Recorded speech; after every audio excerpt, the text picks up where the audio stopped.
Sarah Bennett's hands shook as she raised the rifle barrel pointed steady at the 5 riders, circling her property like wolves. Her father's grave wasn't even cold, fresh dirt, no marker, just a mound of Wyoming earth behind the cabin. The children huddled behind her skirts, silent with terror they'd learned too young. "You got till sundown," the lead rider called. His boss wanted this land. His boss always got what he wanted. Sarah pulled back the hammer. "Then you better ride fast. Sundown's 4 hours away, and I got plenty of bullets." Before we see if Sarah survives this day, do me a favor, hit that subscribe button and stay till the end. This story goes places you won't expect. And comment your city below so I can see how far Sarah's fight travels across the world. Now, let's go back to where this all started. 3 months earlier, May 1883. The sound that woke Sarah wasn't thunder. It was hooves too many moving too fast. She rolled from bed, already reaching for her father's rifle, before her feet hit the cold floor. Beside her, Callie stirred. "Stay down," Sarah whispered. She moved to the window, peered through the gap in the oiled paper. Dawn light barely touched the horizon, but she counted them, easy 6 riders, coming hard from the direction of the Crawford ranch. Her stomach dropped. "Ethan?" She kept her voice low, steady. "Get Jamie into the root cellar, now." Her 14-year-old brother appeared in the doorway, already dressed, already knowing. He'd learned the same as her, sleep light, wake ready, trust nothing. He scooped up their youngest brother without question and moved. The riders pulled up 20 yards from the cabin. Sarah stepped onto the porch, rifle loose in her hands, not aimed, but ready. "Little early for social calls, Hutch." Lucas Hutchinson swung down from his horse. He'd worked for her father once, back before the money got better on the Crawford spread. He had the decency to remove his hat. "Miss Sarah, I got a message from Mr. Clayton Crawford." "I ain't interested in messages from Clayton Crawford." "Maybe you ought to be." Another rider spoke, younger, meaner. Marcus Crawford, the boss's second son. He stayed mounted, grinning like he'd already won something. "My father's filed a claim challenge on this property. You got 30 days to vacate or prove ownership in territorial court." The words hit harder than fists. Sarah forced herself to breathe, to think. "My father filed proper claim in 1879. We got papers." "You got incomplete papers." Marcus leaned forward in his saddle. "Your father died before finishing the process. That makes this land available for claim. My father's filing today." "The hell he is." Sarah's hands tightened on the rifle. "We lived here 4 years, built everything you see. That counts for something." "Counts for nothing without proper documentation." Marcus smiled wider. "But my father's a generous man. He's authorized me to offer $500 for whatever improvements you made. Fair price for a cabin and barn that'll be torn down anyway." "Get off my land." "It ain't your land, sweetheart, that's the point." Marcus gathered his reins. 30 days. Then the sheriff comes and you leave whether you want to or not. Take the money while you can." Hutch stepped forward, separate from the others. "Miss Sarah, listen." "You finished, Hutch." Sarah cut him off. "Or you got more threats to deliver for your boss." Something crossed Hutch's weathered face. Shame, maybe. He put his hat back on, mounted up without another word. The riders turned, but Marcus paused. "Your daddy was a fool trying to make it alone out here. Don't be a bigger fool by thinking you can do better." His eyes traveled over the cabin, dismissive. 30 days. Use them to pack." They rode off. Sarah stood on that porch until the dust settled, until her hands stopped shaking, until she was sure the children wouldn't see her cry. Then she went inside and started planning war. Ethan emerged from the root cellar with Jamie clinging to his back like a burr. Callie sat at the table, her face set in that stubborn expression Sarah knew too well, the one that meant she was about to argue. "We ain't leaving." Callie's voice cracked on the last word. "Mama and Daddy are buried here." "I know. So what do we do?" Ethan set Jamie down, but the 6-year-old wouldn't release his grip on their brother's shirt. "How do we fight this?" Sarah moved to the shelf where her father had kept his important papers. She pulled down the leather folder, spread its contents on the table. Homestead claim application partial. Surveyor's notes. Receipt for filing fees. Letter of intent. Pieces of a process her father meant to finish before the horse threw him, before his neck broke, before everything changed. We need a lawyer. She stared at papers that might as well have been written in another language. Someone who understands territorial law. We got $43. Ethan's voice was flat. That ain't enough for a lawyer. Then we find someone who'll take payment later. Nobody works that way. Then we find nobody. Sarah gathered the papers, careful with the brittle edges. I'm riding to town. You watch the children. Sarah. I ain't asking your permission, Ethan. She met her brother's eyes. I'm asking you to trust me. He wanted to argue. She saw it in the set of his jaw, the frustration of being 14 and male and treated like a child. But he nodded. Be back by dark. I will. She saddled her father's horse. Her horse now, she supposed, though ownership felt like a luxury she couldn't afford. The mare was 16 years old, sway-backed and slow. But she'd get Sarah to Cartwright and back before nightfall. The ride gave her time to think. Time to calculate what little they had against what they needed. Time to realize how completely they'd lost before the fight even started. Her father had been a dreamer. Good man, hard worker, but a dreamer. He'd believed in the promise of the Homestead Act, that if you worked land improved, it lived on it, it became yours. He'd believed in fairness and justice and the basic decency of systems designed to help working people. Sarah knew better. She'd seen homesteaders pushed off their claims by men with better lawyers and deeper pockets. She'd watched families torn apart when the land office ruled against them.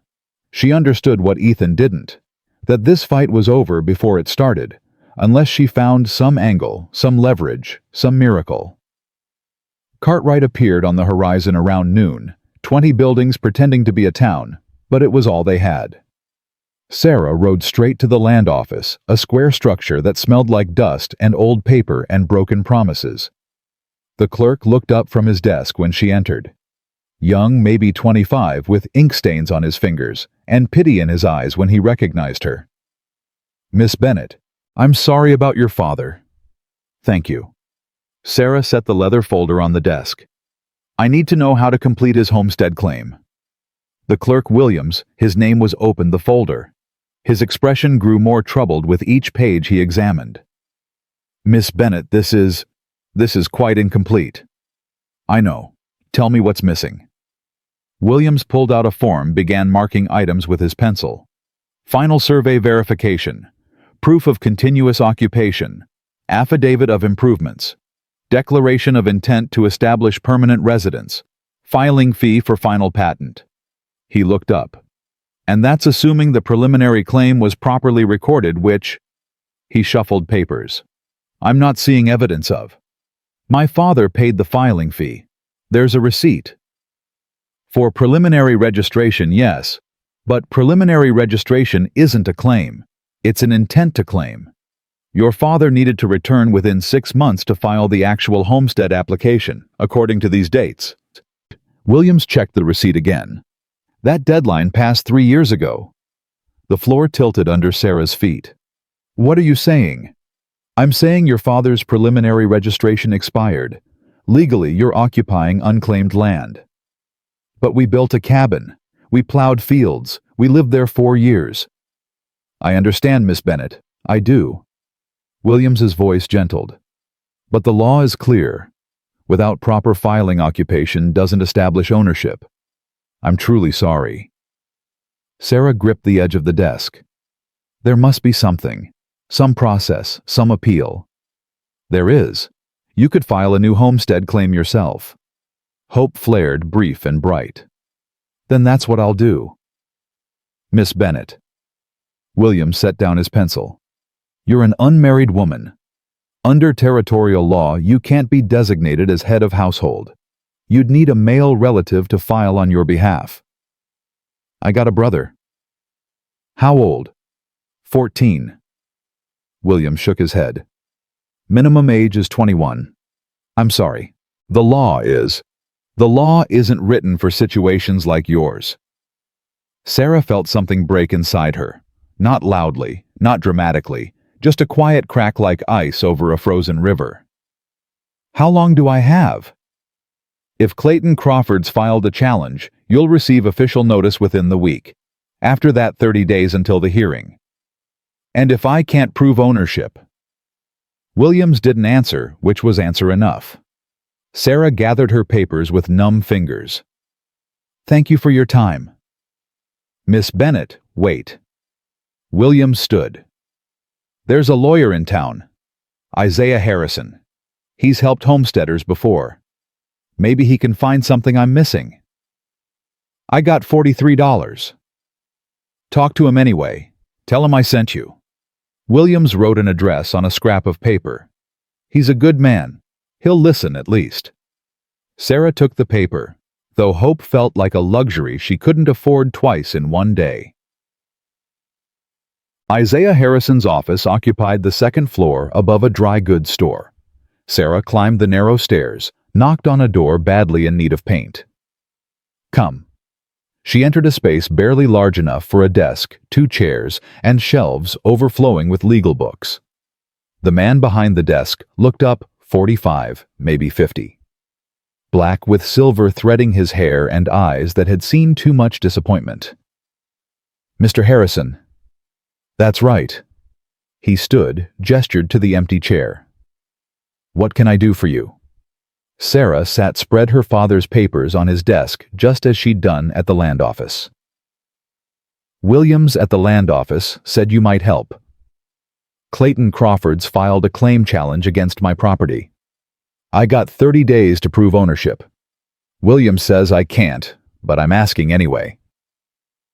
Harrison examined the papers with the care they deserved, reading every line, checking every date, frowning at what wasn't there more than what was. Finally, he set them down. Williams is right. Williams is, legally you can't prove ownership. Your father's claim expired years ago. You're occupying unclaimed land. So I lose. In a fair court, yes. Harrison leaned back in his chair. But territorial courts ain't always fair. Sometimes they rule on spirit of the law instead of letter. Sometimes judges care about justice more than procedure. He paused. Not often, but sometimes. What would it take to win a miracle? Harrison tapped the papers. But to fight evidence of continuous occupation, testimony from neighbors confirming your family's presence, documentation of improvements receipts for materials, witness statements about construction, proof your father intended to establish a permanent home, not just squat on valuable land. We can get that. And about $300 for my retainer. Sarah's hands clenched in her lap. I got 43. I know. Harrison's voice was gentle. I'm sorry, Miss Bennett. I wish I could work for free, but I got expenses same as anybody. Law books ain't cheap, and neither is filing fees. Sarah stood. Thank you for your time. Miss Bennett. Harrison rose as well. If you can gather that evidence, the testimony, the receipts, the documentation, bring it back to me. If it's strong enough, we'll talk about payment plans. She nodded, not trusting her voice, and left before he could see her cry. The ride home took longer than it should have. Sarah stopped by the creek where her father used to water the cattle they'd sold after his death, sat on a rock, and let herself break down where no one could see. 4 years of work. 4 years of hope. 4 years of believing in a promise that turned out to be words on paper, nothing more. She thought about that $500 Marcus Crawford had offered. Thought about how far it might take them, maybe back east, maybe to family who hadn't wanted them when her father was alive, but might take pity on orphans. Thought about admitting defeat while she still had the dignity to choose surrender. Then she thought about Callie, who wanted to be a doctor in a world that wouldn't let her. About Jamie, still afraid of horses, because the last time he saw his father, it was the horse that killed him. About Ethan trying so hard to be a man when he should still be allowed to be a boy. She thought about her mother who'd taught school in that cabin, who'd believed education mattered even on the frontier. About her father who'd broken his back building something to pass down to his children. About the graves behind the cabin and what it would mean to walk away from them. Sarah stood, wiped her face, mounted her horse. Defeat could wait one more day. Kog. She rode into the yard as the sun touched the western peaks.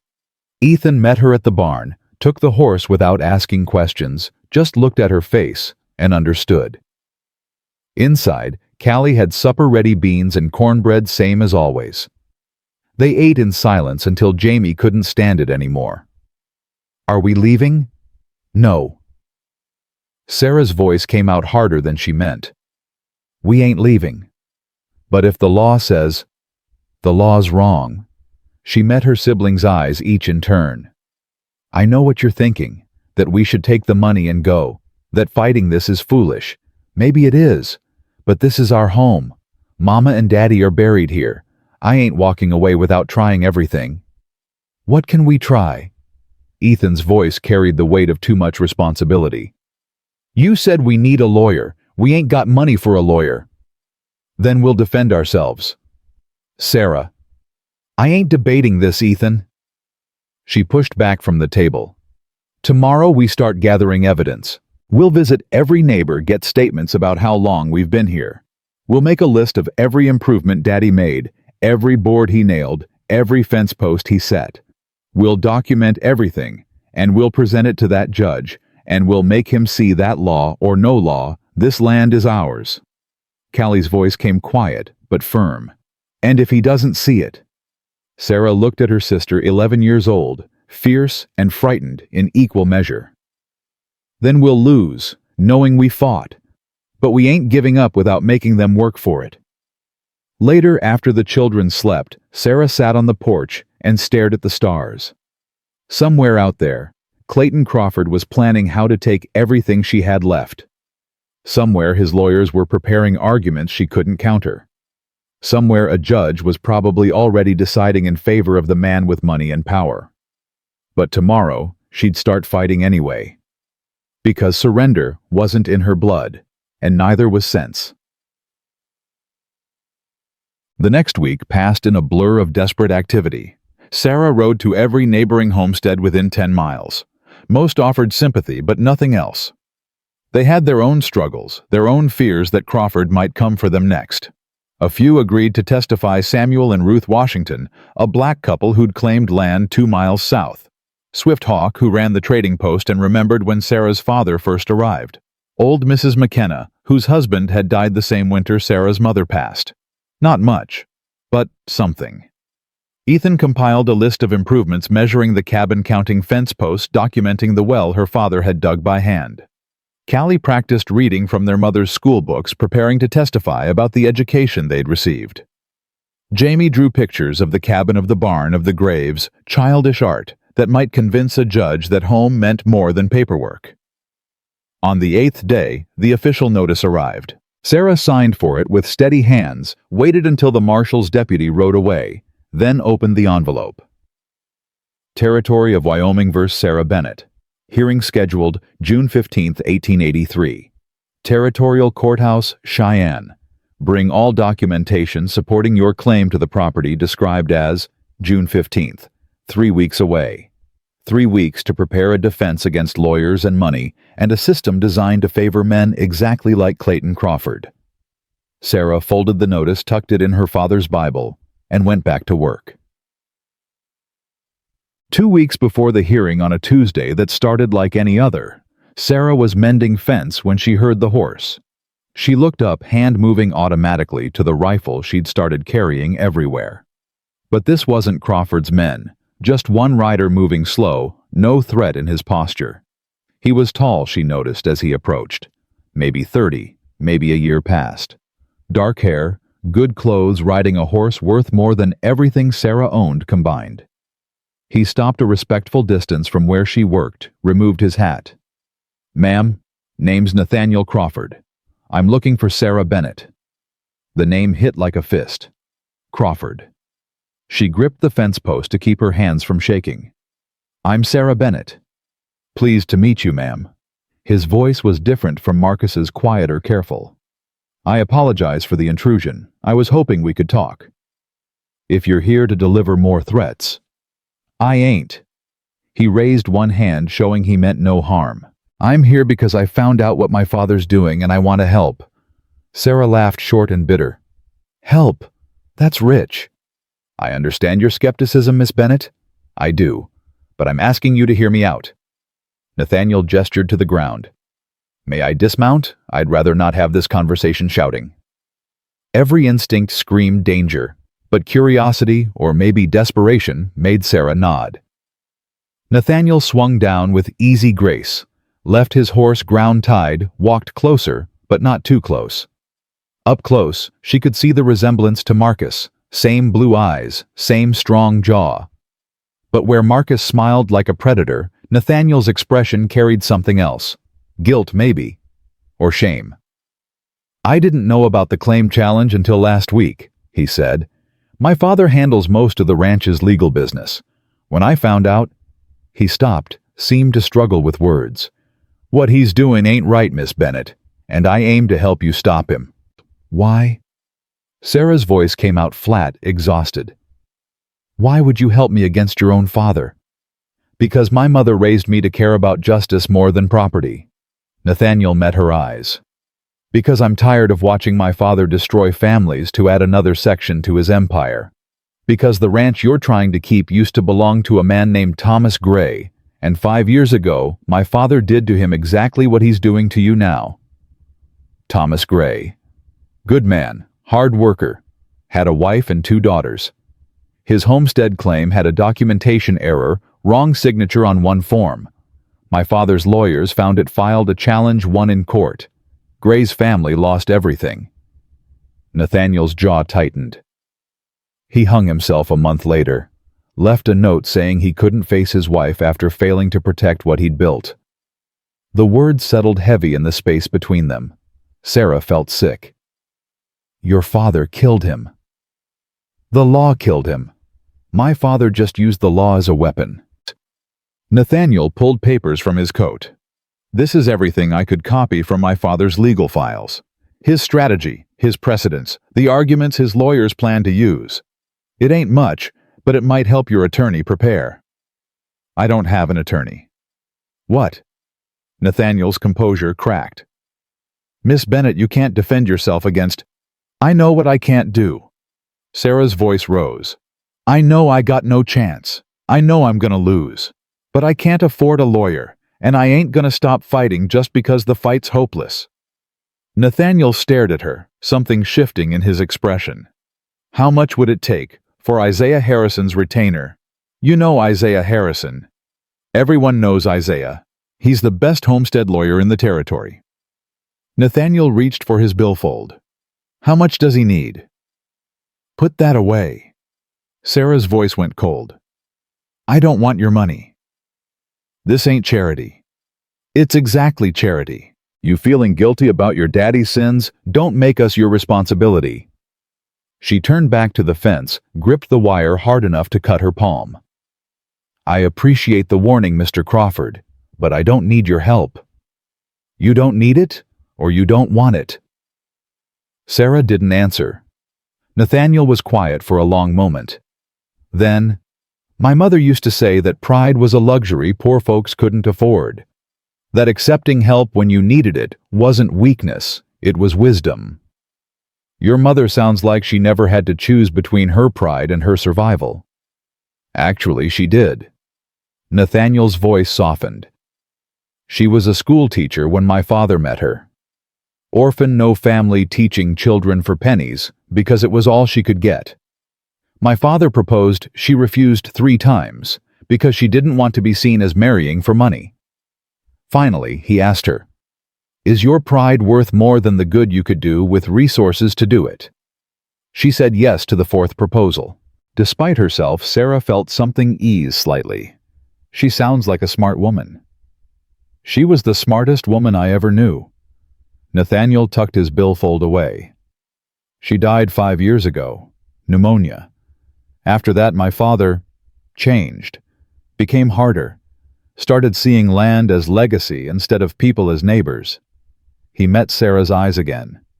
She would have hated what he's doing to you, and she would have wanted me to help. Why? Sarah heard the rawness in her own voice. Why do you care? You don't know me. Because if I don't help you, I'm complicit in what he does. Because I'm tired of being ashamed of my family name. Because... He stopped, seemed to make a decision. Because my mother taught me that character shows itself in how we treat people who can't offer us anything in return. You can't offer me anything, Miss Bennett. But helping you lets me offer myself something proof that I'm not my father. The words hung between them, honest in a way Sarah hadn't expected. She studied this man who'd ridden onto her property uninvited, who carried his father's name, but seemed determined not to carry his sins. Every rational bone in her body said to send him away, trust nothing, expect betrayal. But rational had never gotten her very far. $300, Sarah said finally. That's what Isaiah Harrison needs for his retainer, plus filing fees plus expenses. Probably $500 total by the time it's done. Done. Nathaniel pulled out his billfold again. This time Sarah didn't stop him. He counted out bills more money than Sarah had seen in one place in her entire life and held them out. This is a loan, she said, not a gift.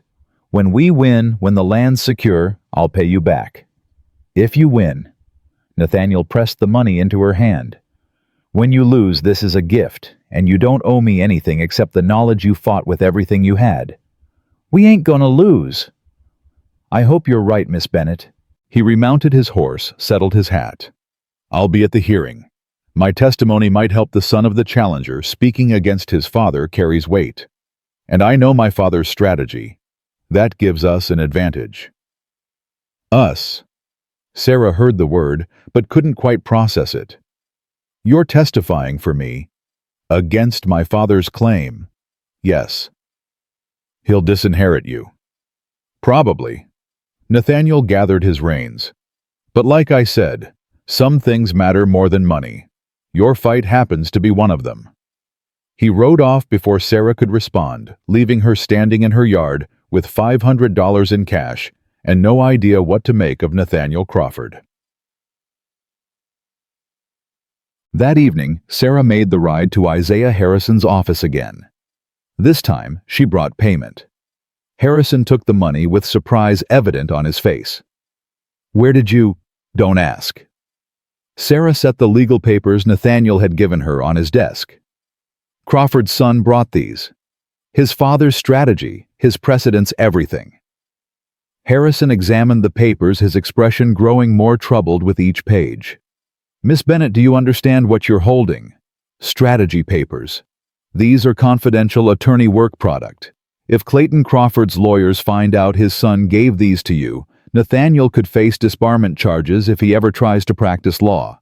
At minimum, he's destroyed his relationship with his father. Harrison looked up. That's one hell of a risk to take for a woman he just met. I know. Sarah's voice came out quieter than she intended. I told him not to. But you took the money anyway. I ain't got the luxury of turning down help just because it costs the giver too much. My siblings need this land. They need security, if Nathaniel Crawford wants to burn his bridges to give us a chance. She met Harrison's eyes. I'm gonna take that chance. Harrison nodded slowly. Then let's make sure his sacrifice matters. Sit down, Miss Bennett. We got work to do. They worked until midnight, Harrison asking questions, Sarah answering both of them, building the case that might save her family's home. It wasn't much. It wasn't enough. But it was more than Sarah had yesterday, and in her situation, more was everything. When she finally rode home exhausted, but oddly hopeful, she found Ethan waiting on the porch. Who was he? Her brother's voice carried suspicion. The Crawford that came by earlier. The one trying to help us instead of hurt us. There's a difference. Maybe. Sarah dismounted, led her horse to the barn. Maybe not. But I got a lawyer now, and evidence and a fighting chance. That's more than we had this morning. Ethan followed her, helped with the horse. Sarah, be careful. Men like that, men with money, They don't help people like us without wanting something back. I know. Do you? Ethan's voice went sharp with worry. Because from where I'm standing, you're trusting awful fast. I ain't trusting. Sarah faced her brother in the darkness. I'm calculating. We needed a miracle, Ethan. Today, one showed up wearing expensive clothes and riding a fancy horse. Maybe it's real, maybe it's a trick, but we were losing for certain yesterday. Today we got a chance. I'll take a chance over certain defeat any day. Ethan was quiet for a long time. Then, just don't let him break your heart while he's saving our home. The words hit harder than they should have. Sarah pushed past her brother, headed for the cabin, didn't let him see how much that possibility already scared her. In the Crawford ranch house 15 miles north, Nathaniel sat across from his father in a study that smelled like leather and whiskey and old anger. You did what? Clayton Crawford's voice stayed calm, which was somehow worse than shouting. I gave Sarah Bennett money for a lawyer. Nathaniel met his father's eyes. And copies of your legal strategy. You're a fool. Maybe, but I'm a fool who can sleep at night. Clayton stood, moved to the window, stared out at the empire he'd built. That land has water rights we need. The girl can't possibly win even with a lawyer. All you've done is prolong the inevitable and made yourself look weak. I don't care how I look. You should. Clayton turned and Nathaniel saw something he'd never seen before in his father's face. Disappointment sharper than anger. Your mother wanted you to be a man of principle. But she also wanted you to be smart enough to know when principles were luxuries you couldn't afford. That Bennett girl is going to lose son, and when she does, you'll have accomplished nothing except alienating your family. Then I'll have accomplished proving I'm not you. The words hung in the air like gun smoke. Clayton's expression went cold. Get out. You're not welcome at this table until you remember where your loyalty belongs. My loyalty belongs to justice, not blood. Nathaniel stood. Mother understood that. I'm sorry you don't. He left his father's house, mounted his horse, rode into the night with no particular destination in mind. Just away from the empire that felt more like a prison with each passing year. He thought about Sarah Bennett, standing in her yard with pride and fear wearing on her face. Thought about the way she'd tried to refuse his help even knowing she desperately needed it. Thought about the fire in her eyes when she'd said, "We ain't gonna lose." Nathaniel had met plenty of women. Beautiful women. Educated women. Women his father deemed suitable matches. But he'd never met anyone like Sarah, someone fighting with everything she had for something that mattered more than herself. Something about that called to a part of him he'd thought long dead. He rode toward town, toward Isaiah Harrison's office, toward the fight that would define whether he was his father's son or his mother's. Toward Sarah Bennett, who didn't want his help but needed it anyway. Toward a future where maybe, just maybe, doing the right thing would cost him everything, but give him something worth having in return. The stars wheeled overhead, indifferent to human struggles. But Nathaniel Crawford, for the first time in years, felt like he was moving toward something, instead of just away from his father's shadow. 3 weeks until the hearing. 3 weeks to build a case against impossible odds. 3 weeks until Sarah Bennett either kept her home or lost everything. And Nathaniel Crawford would stand beside her whatever came. Because his mother was right. Character showed itself in how you treated people who couldn't offer anything in return. Sarah Bennett couldn't offer him anything. But maybe that was exactly why helping her mattered most. The morning after Nathaniel's visit, Sarah woke to find him sitting on her porch like he belonged there. What are you doing here? He looked up from the papers spread across his lap. Harrison sent word. We need to prepare your testimony. Figured I'd save you the ride to town. Sarah stepped outside, still braiding her hair. You can't just show up uninvited. I knocked. Your brother let me in. Ethan. Sarah's voice carried warning toward the cabin interior. Her brother appeared in the doorway, defiant. He brought breakfast, real bacon, Miss Sarah. When's the last time we had bacon? The smell hit her, then meat frying, coffee brewing. Callie stood at the stove looking guilty and hungry in equal measure. Jamie sat at the table already eating like the world might end before his next meal. "You're bribing my family with food." "I'm feeding people who need feeding." Nathaniel gestured to the papers. "Harrison's case relies on proving continuous occupation and genuine intent to establish a permanent home. That means we need to document every detail of your family's life here. Every improvement your father made, every crop planted, every—" "I know what it means. I read the papers." "Then you know we got 2 weeks to build a defense against lawyers who've been preparing for months." Nathaniel's voice stayed level patient.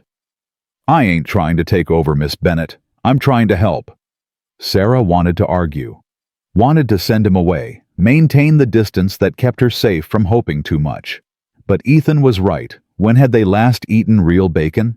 And Nathaniel was offering more than food. He was offering knowledge resources, the kind of advantage people like her never got. "Fine, but this is my fight. You're helping, not leading." "Yes, ma'am." Something that might have been a smile crossed his face. "Wouldn't dream of anything else." They worked through breakfast, Nathaniel asking questions Sarah didn't always have answers to. When had her father dug the well? What materials had he used for the cabin's foundation? Could she document purchases from local merchants? "I don't know." Sarah's frustration grew with each admission of ignorance. "My father handled the business. I handled the children. Then we'll work with what you do know."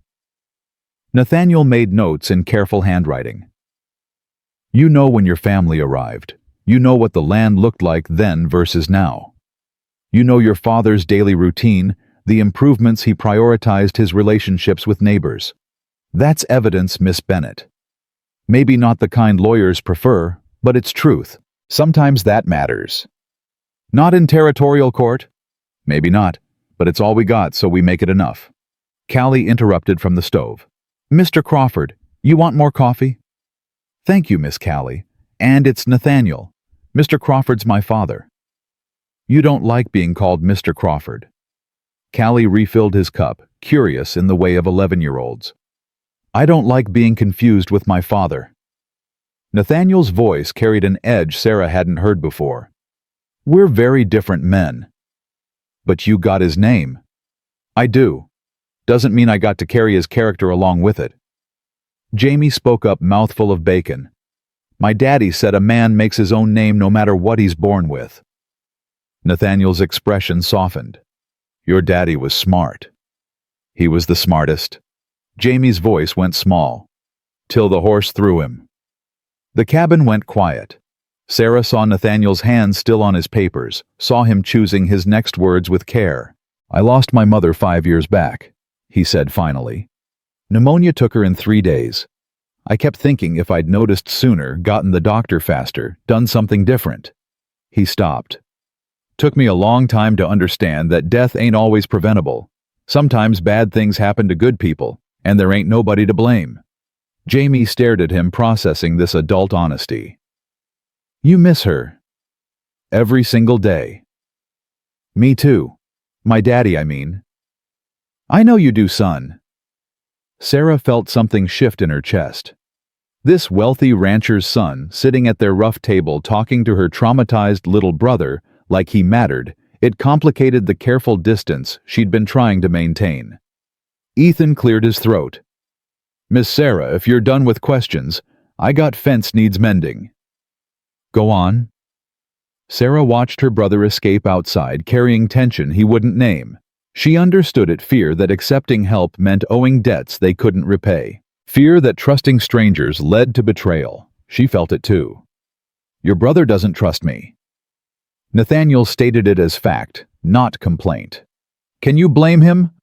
"No, ma'am. If I was him, I wouldn't trust me either." Nathaniel gathered his papers. "Rich man's son showing up with money and promises. That's how people like us take advantage of people like you." People like us. People with power. People who've never had to choose between pride and survival, dignity and necessity.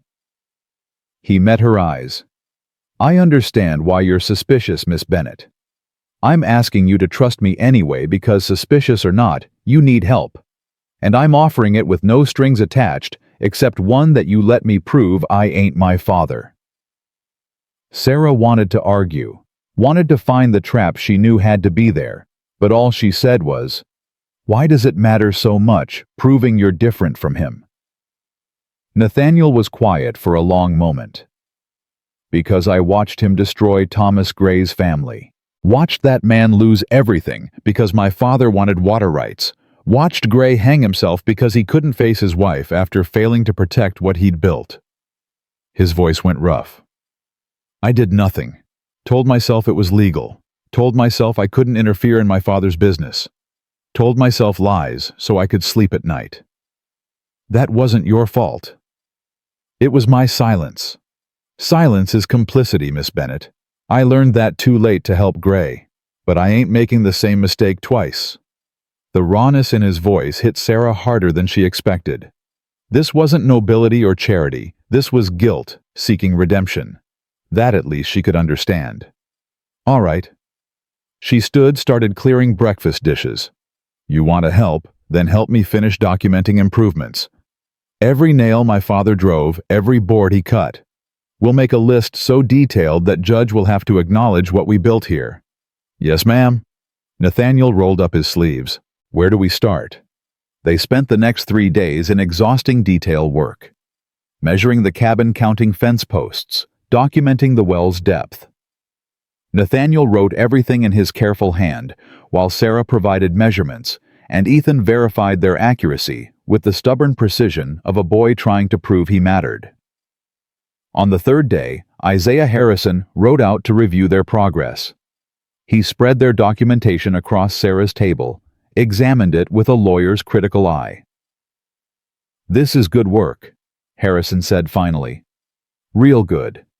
It shows clear intent to establish permanent residence, significant investment in improvements, continuous occupation. Problem is, it ain't enough."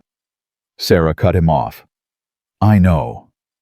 It ain't enough alone," Harrison corrected. "But combined with testimony from neighbors, with your personal account of daily life here, with Nathaniel's testimony about his father's pattern of targeting vulnerable homesteaders." He paused. "We got maybe a 30% chance." 30%. The number settled like a stone in Sarah's stomach. "That's all. That's 30% more than you had a week ago." Harrison's voice gentled. "Miss Bennett, I ain't gonna lie to you. The law favors property owners with proper documentation. Your father's failure to complete the filing process puts you at a severe disadvantage. But juries, there ain't a jury in territorial claim challenges." "No, but there's a judge, and Judge Blackwood, for all his faults, occasionally cares about justice over procedure." Harrison gathered the papers. "I've won cases with worse odds. Can't promise victory, but I can promise a real fight." After Harrison left, Sarah found Nathaniel checking the barn's foundation. He worked with the easy competence of someone who'd done physical labor despite his wealth, and she caught herself watching the way he moved, efficient, careful, respectful of what her father had built. "You don't have to do this." The words came out before she could stop them. "The manual labor, I mean. You already paid for the lawyer." "I know." Nathaniel didn't stop working. "But I figure if I'm going to testify about improvements your family made, I ought to understand what those improvements took. Your father built this with his hands, Miss Bennett. That deserves respect. You're awful different from your brother. Marcus takes after our father, I take after our mother." He straightened, wiped sweat from his forehead. "She used to say that character isn't what you inherit, it's what you choose to build. I'm trying to build something worth having. By helping us. By doing what's right. Helping you just happens to be what's right at the moment." Sarah moved closer, examined the foundation work he'd been documenting. "Your father's gonna disown you for this. You know that." "Probably." "Don't that scare you? Losing everything?" "What's everything?" Nathaniel met her eyes. "Money I didn't earn, land my father acquired by destroying families, a legacy built on legal theft." He shook his head. That ain't everything, Miss Bennett. That's just expensive nothing. Easy to say when you've always had money. You're right. I can't know what it's like to worry about survival. Can't know what it's like to go to bed hungry or wake up scared you'll lose your home. His voice stayed level. But I know what it's like to have everything and feel empty. I know what it's like to wake up ashamed of your family name. I know what it's like to realize money can't buy the things that actually matter. What things? Purpose, meaning, the knowledge you did something worth doing. He gestured to the cabin, the barn, the land. You got more wealth here than my father's entire empire, Miss Bennett. You got family that loves you, land you earned through sweat, a home built by people who cared about something more than profit. That's real wealth. Everything else is just numbers in a bank. Sarah didn't know what to say to that. Didn't know how to process a rich man envying her poverty. So she just nodded and went back to work. That evening, while Nathaniel was showing Jamie how to properly care for a saddle, Marcus Crawford rode into the yard with 3 of his father's men. Sarah grabbed the rifle. Ethan appeared beside her, his father's pistol held with shaking hands. But Marcus just sat his horse grinning like he'd already won something. Well, well, big brother's playing farmer. Marcus's voice dripped contempt. Father's wondering when you're coming home, Nate, or if you're planning to move in with your new charity project. Nathaniel stood slowly, put himself between Marcus and the cabin. Ride back home, Marcus. This ain't your concern. Father's business is my concern, especially when you're actively working against him. Marcus's eyes moved to Sarah. Miss Bennett, I got a new offer from my father, $750. More than generous for property you're gonna lose anyway. No. Sarah's voice stayed steady despite her hammering heart. You sure? Because that offer expires today. After that you get nothing except a legal battle that'll bankrupt you. Marcus leaned forward in his saddle. Take the money, sweetheart. It's more than you deserve. I said no. Your funeral. Marcus gathered his reins. Nate, you coming home, or you throwing away your inheritance for some stubborn girl who can't even keep her own family fed? Watch your mouth. Nathaniel's voice went cold. And tell father I'm exactly where I choose to be. Sleeping in their barn real noble. Marcus laughed. Mother would be so proud. Mother would be ashamed of what father's become. What you're becoming. Nathaniel moved closer to his brother's horse. You know what he's doing is wrong, Marcus. You just don't care. Wrong. We're following the law. If these people can't maintain proper documentation, that ain't our fault. It is when father deliberately targets families he knows can't afford lawyers to fight back. That's called business. Marcus's smile faded. Something you never understood. You always were soft, just like mother. Look where it got her, dead before 50, nothing to show for her life, except a weak son who can't tell the difference between charity and suicide. Nathaniel moved fast. One moment he was standing still, the next, he'd hauled Marcus off his horse and drove a fist into his brother's jaw. They went down in a tangle of fists and fury, years of resentment exploding into violence. The ranch hands moved to intervene, but Sarah's rifle came up. Stay on your horses. They froze. Sarah's hands stayed steady on the rifle, her voice harder than she felt. This is between brothers. Y'all stay out of it. The fight was brief, but brutal. Nathaniel was bigger, but Marcus fought dirty, kicking, clawing, going for eyes and throat. When Nathaniel finally pinned him, both were bleeding. You ever speak about mother like that again? Nathaniel's voice shook with rage. And brother or not, I'll finish what I just started. You understand me? Marcus spat blood. Father's gonna hear about this. Good. Tell him I'm done pretending his empire ain't built on theft and misery. Tell him I'm done being silent while he destroys families. Tell him... Nathaniel released his brother roughly. Tell him he's got one son who takes after him, and it ain't gonna be me. Marcus scrambled to his horse, mounted with shaking hands. Blood ran from his split lip, his left eye already swelling shut. You're dead to this family, Marcus said. You know that, right? After the hearing after father wins, you're gonna have nothing. No home, no money, no future. Hope your new friends are worth it." He rode off with the ranch hands, leaving Nathaniel standing in the yard with bruised knuckles and something that looked like relief on his face. Sarah lowered the rifle. "You all right?" "Fine." Nathaniel flexed his hands, winced. "Sorry you had to see that." "Don't apologize for defending your mother's memory." Sarah moved closer, examined his split knuckles. "Come inside. I'll clean those." "Miss Bennett, you just fought your brother for us. Least I can do is make sure your hands don't get infected." Inside, Sarah worked on Nathaniel's hands, while her siblings pretended not to watch. She cleaned the cuts with whiskey that made him hiss, wrapped them in clean cloth torn from one of her mother's old dresses. "Your brother's right about one thing," she said quietly. "After the hearing, win or lose, you ain't got a family to go back to." "I know." "That don't scare you." Nathaniel looked at her, something intense in his eyes.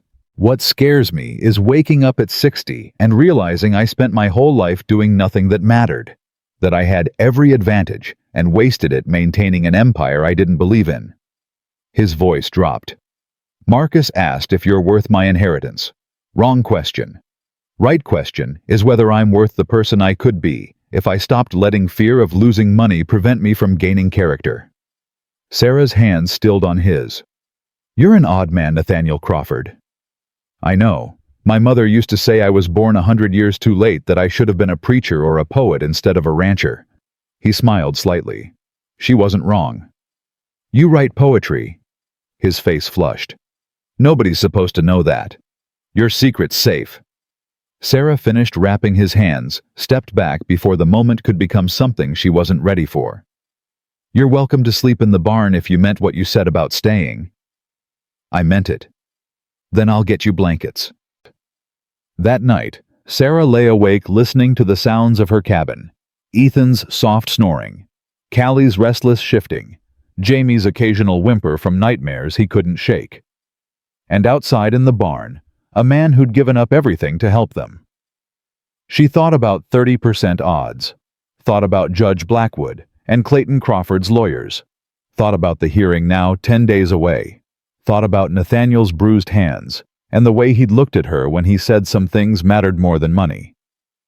Sleep came late and brought dreams of courtrooms and lost homes and a future she couldn't quite see clearly enough to trust. The next morning brought Ruth Washington's visit. The black woman rode up at dawn, her face grave. "Sarah, I need to talk to you." They sat on the porch while Ruth twisted her hands, clearly struggling with something difficult. "Samuel and we want to testify for you." "Want to, but—" Ruth stopped. "Clayton Crawford came by yesterday. Said if we testify against him, he'll file a claim challenge against our homestead next." The words hit like cold water. "Ruth, I know we should stand up, should do what's right. But Sarah, we got 3 children. If we lose our land—" Ruth's voice broke. I'm so sorry, but I can't risk my babies for principle." Sarah felt something harden in her chest. "I understand. Do you?" "Because I don't." Ruth was crying now. "I hate myself for this. Samuel's been pacing all night saying we're cowards. But I keep thinking about my children with nowhere to go and I just—" "Ruth." Sarah took her neighbor's hands. "You're protecting your family. That ain't cowardice. That's love." "It feels like betrayal." "It ain't. Crawford's the one doing the betraying, threatening you to prevent testimony." Sarah's voice hardened. "How many others has he threatened?" Ruth's silence was answer enough. After she left, Sarah found Nathaniel in the barn and told him what happened. His expression went dark. "That's my father's strategy. Threaten anyone who might testify, isolate you legally, make sure you stand alone in court." He slammed his fist against the stall. "I should have expected this." "You got a list of everyone he's threatened. Why?" "Because Harrison needs to know. Because a judge might care that witnesses are being intimidated." Sarah's mind raced. "Can you get proof?" "Maybe. Father keeps records of everything." Nathaniel's eyes lit with understanding. You're thinking if we can prove witness intimidation, we can show the judge this ain't a simple property dispute. It's a pattern of abuse. Sarah felt something like hope rising. Can you get into his office? I still got keys to the house, but Sarah, if I get caught. Then don't get caught. That night, Nathaniel rode back to his father's ranch. Sarah waited, unable to sleep, imagining everything that could go wrong. When he returned at 3 a.m. with a leather satchel stuffed with papers, relief nearly dropped her to her knees. I got everything. Nathaniel's voice shook with exhaustion and adrenaline. Every family he's threatened in the last 5 years, every homesteader he's forced out, every legal manipulation his lawyers documented. He kept records. My father's meticulous about documentation. Probably never occurred to him someone would use it against him. Nathaniel spread papers across the table. This is enough, Sarah. This proves pattern and practice. This shows systematic targeting of vulnerable families. Sarah stared at the papers, years of her enemy's crimes, documented in his own hand. Harrison needs to see this, now. They rode to town at first light, woke Harrison from sleep, spread the evidence across his office floor. The lawyer examined page after page, his expression shifting from sleepy irritation to focused intensity. Miss Bennett, do you understand what you're holding? Proof. More than proof. This is a civil rights case waiting to happen. This ain't just about your homestead anymore. Harrison looked up, something fierce in his eyes. This is about whether territorial law protects working families or just serves the wealthy. We take this to Judge Blackwood. We're not asking him to rule on property, we're asking him to rule on justice. Can we win? With this. Harrison gestured to the papers. We got a real chance. Maybe 60–70%. Blackwood's political, but he's not corrupt. Show him systematic abuse of legal process, he'll have to respond or risk his reputation. Sarah felt tears burn her eyes. 60%. Don't celebrate yet. Harrison's voice turned grave. When Clayton Crawford finds out we have these documents, he's gonna come at you with everything he's got. And I mean everything. Are you prepared for that? Sarah thought about Ruth Washington's tears, about Thomas Gray's suicide, about every family her enemy had destroyed. I'm prepared. Then we got 6 days to prepare a case that'll either save your home or get you killed trying. Harrison started organizing papers. Nathaniel, you realize you just committed theft from your father. I realize I just did the first truly honest thing in my life. Nathaniel met Harrison's eyes. File it. Use everything. I'll testify to its authenticity. That'll destroy any chance of reconciliation with your family. My family destroyed itself when my father chose money over humanity. Nathaniel's voice stayed steady. I'm just choosing not to go down with the ship. They worked through the morning, categorizing evidence, building arguments, preparing for war. By noon, Harrison had drafted a motion to present evidence of systematic witness intimidation and abuse of legal process. This changes everything, Harrison said. We file this, we're not just defending your property claim. We're attacking Crawford's entire legal strategy. He's going to retaliate. Let him. Sarah's voice carried a strength she'd built through months of fear. I'm done being afraid. The retaliation came faster than expected. 2 days after they filed Harrison's motion, the territorial marshal showed up at Sarah's cabin with an arrest warrant. Sarah Bennett, you're under arrest for theft of property belonging to Clayton Crawford. Sarah stared at the paper. What property? Legal documents taken from the Crawford ranch house. The marshal looked uncomfortable. I'm sorry, Miss Bennett. I got to take you in. Those documents prove Crawford's been intimidating witnesses. Nathaniel stepped forward. I took them, not her. Warrant says Sarah Bennett. The marshal wouldn't meet Nathaniel's eyes. Orders from Judge Blackwood himself. Sarah's mind raced. The hearing's in 4 days. This is designed to keep me from attending. That may be, But I still got to bring you in. The marshal gestured to his horse. You can come peaceable or not, but you're coming.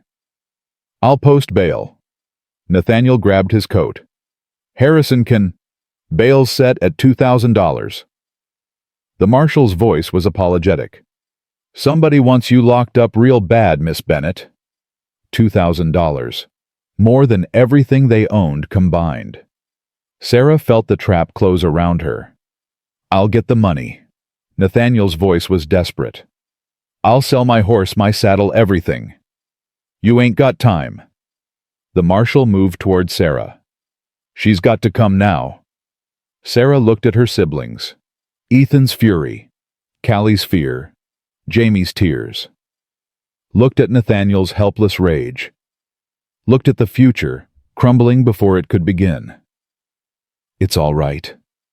She kept her voice steady. Ethan, you're in charge while I'm gone. Nathaniel, you get Harrison. You fight this. Sarah, promise me. She grabbed his arm. Promise you'll keep fighting, hearing or no hearing. You've got the evidence. You know the case. You make sure my family keeps this land. I promise. Nathaniel's voice broke. But Sarah, no time for buts. She turned to the marshal. Let's go.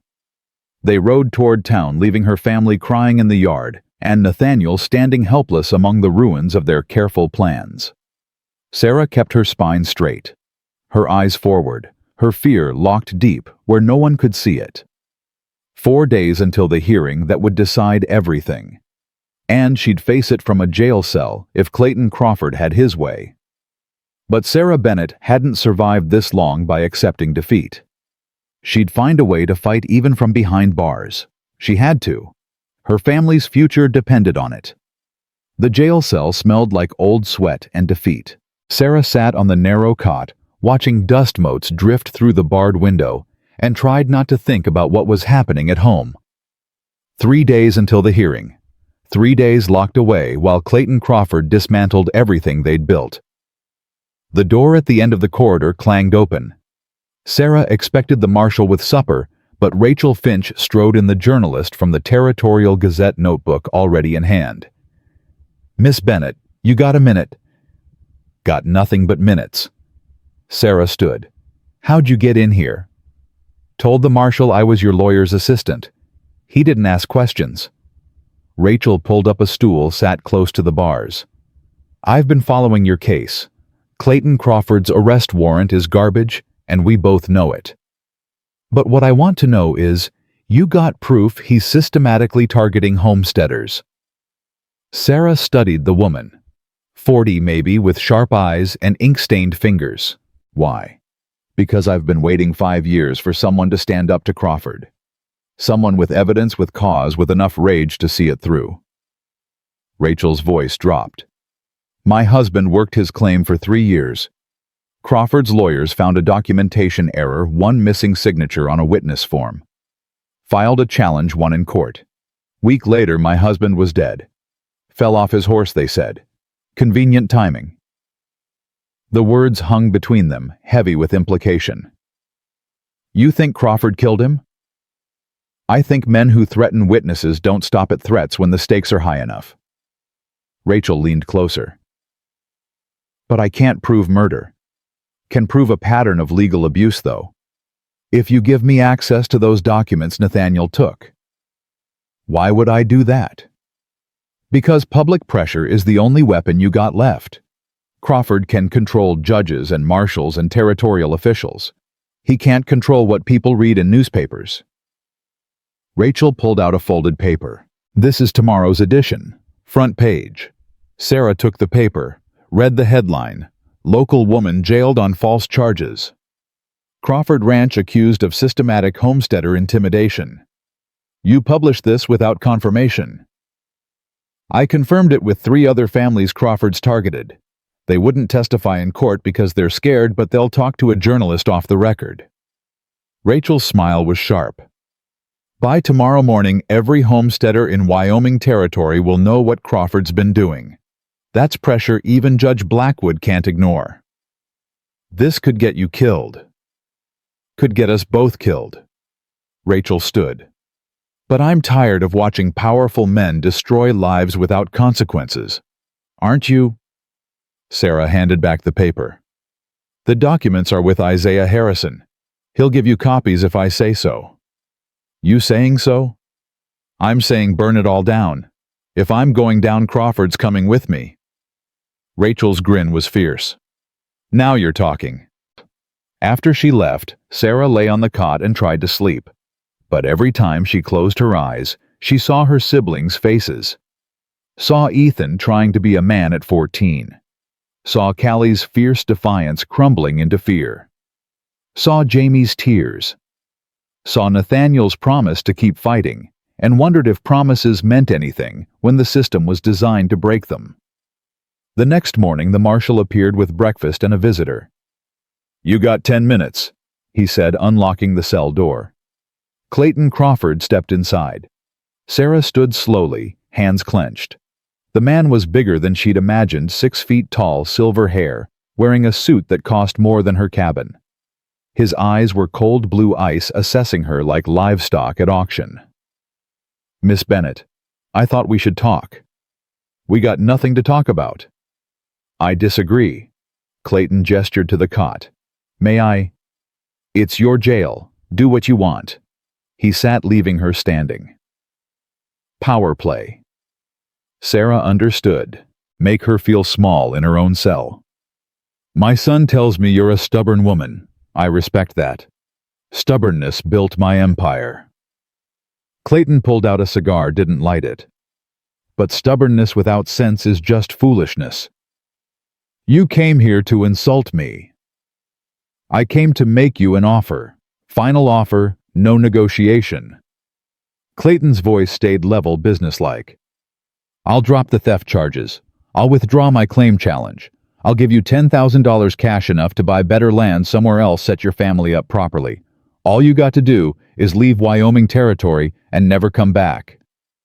The number staggered her. $10,000.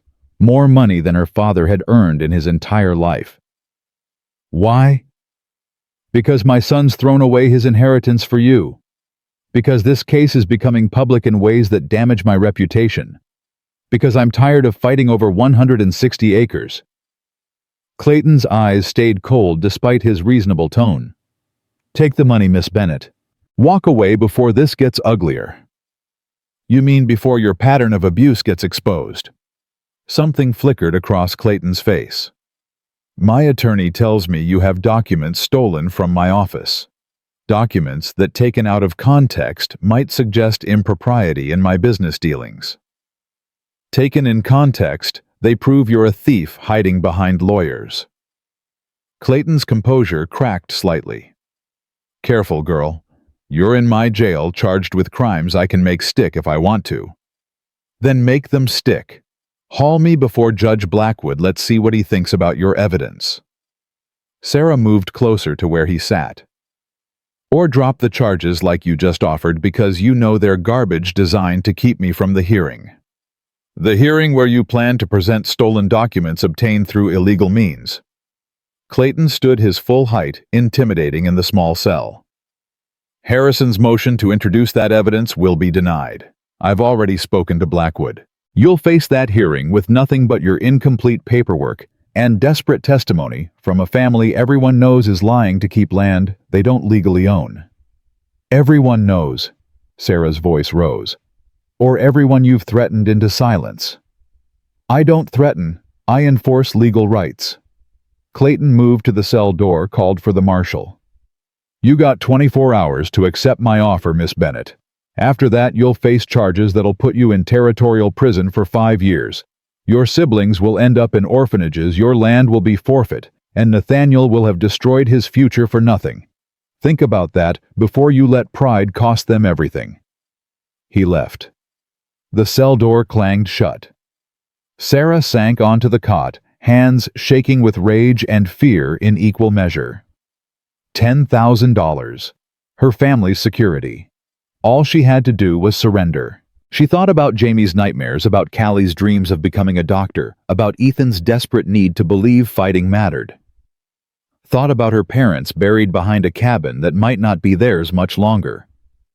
Thought about Nathaniel's bruised hands and his quiet insistence that some things mattered more than money.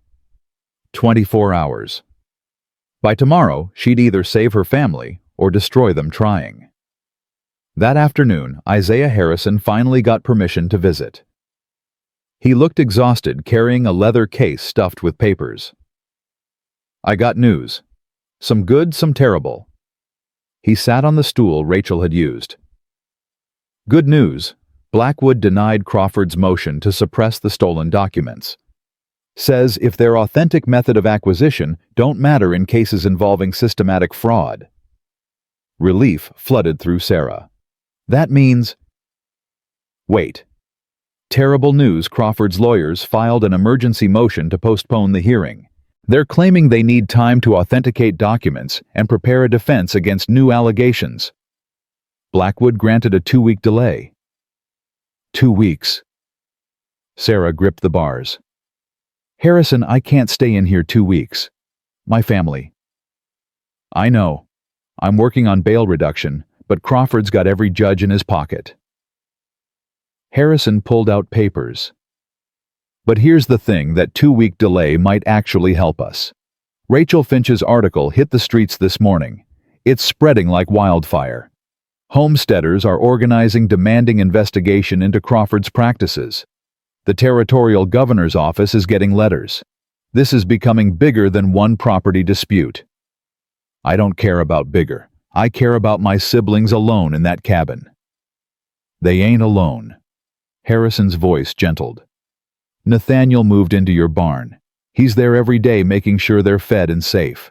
Callie's teaching Jamie his letters. Ethan's maintaining the property. They're holding together Sarah. You taught them how." The words cracked something in her chest. She turned away before Harrison could see her cry. "Crawford came here today. Offered $10,000 if I leave the territory." "10,000?" Harrison whistled low. "That's serious money." "I know. You considering it?" Sarah thought about her answer. Thought about what her father would say, what her mother would want. Thought about the kind of person she wanted Callie to become, the kind of man she wanted Ethan to be. "If I take that money, I'm teaching my siblings that bullies win. That power trumps justice. That fighting back ain't worth the cost." She turned back to Harrison. "I can't teach them that. Rather lose everything teaching them to stand up. Even if standing up puts them in orphanages. Even then. Because at least they'll know their sister fought for them. At least they'll know some things are worth losing for." Harrison studied her for a long moment. "You're either the bravest woman I've ever met, or the most foolish." "Maybe both." "Maybe." He stood, gathered his papers. "I'll keep working on bail, but Sarah, prepare yourself. If I can't get you out before the hearing, we'll have to proceed without you. That means Nathaniel becomes our primary witness. You comfortable with that?" Sarah thought about the man who'd given up his inheritance, who'd stolen from his father, who'd moved into her barn to protect her siblings. The man who looked at her like she mattered. "I'm comfortable with it." "Good. Because he's outside right now, refusing to leave until he sees you. Let him in." Harrison signaled the marshal. A minute later, Nathaniel stepped into the cell corridor, his face haggard with exhaustion. He'd lost weight in the 4 days since her arrest, dark circles shadowing his eyes. "Sarah." Just her name, but it carried everything. "You look terrible." "So do you." He moved closer to the bars, wrapped his hands around them, like he could pull them apart through sheer will. "I'm sorry. This is my fault if I hadn't taken those documents." "Don't. You did what needed doing." Sarah covered his hands with hers. "Harrison says you're staying at the cabin. Where else would I be? With your family, making peace with your father before you lose everything." Nathaniel's laugh was bitter. "I lost my family when I chose to see them clearly. Can't lose what you never really had." His voice dropped. "But your family, Sarah, they need you. Jamie has nightmares every night. Callie's trying to be strong, but she's terrified. Ethan's so angry he can barely function. They need their sister. And I'm stuck in here because your father's a bastard who controls the legal system. I'm working on that. Something fierce entered Nathaniel's expression. I've been talking to other homesteaders. Word spreading about Crawford's tactics. We're organizing 20 families willing to show up at the hearing to demonstrate public support. Make it harder for Blackwood to rule against you. Nathaniel, if they show up, Crawford will target every one of them next. They know. They're showing up anyway. He squeezed her hands. You inspired them, Sarah. You standing up gave them courage to stand up. That matters. Matters less than keeping my siblings safe. Your siblings are safe because you taught them to be strong, because you showed them how to fight. Nathaniel's voice roughened. And when we win this hearing, if we win, when we win, he insisted, you'll have showed them that fighting back works, that justice exists, if you're brave enough to demand it.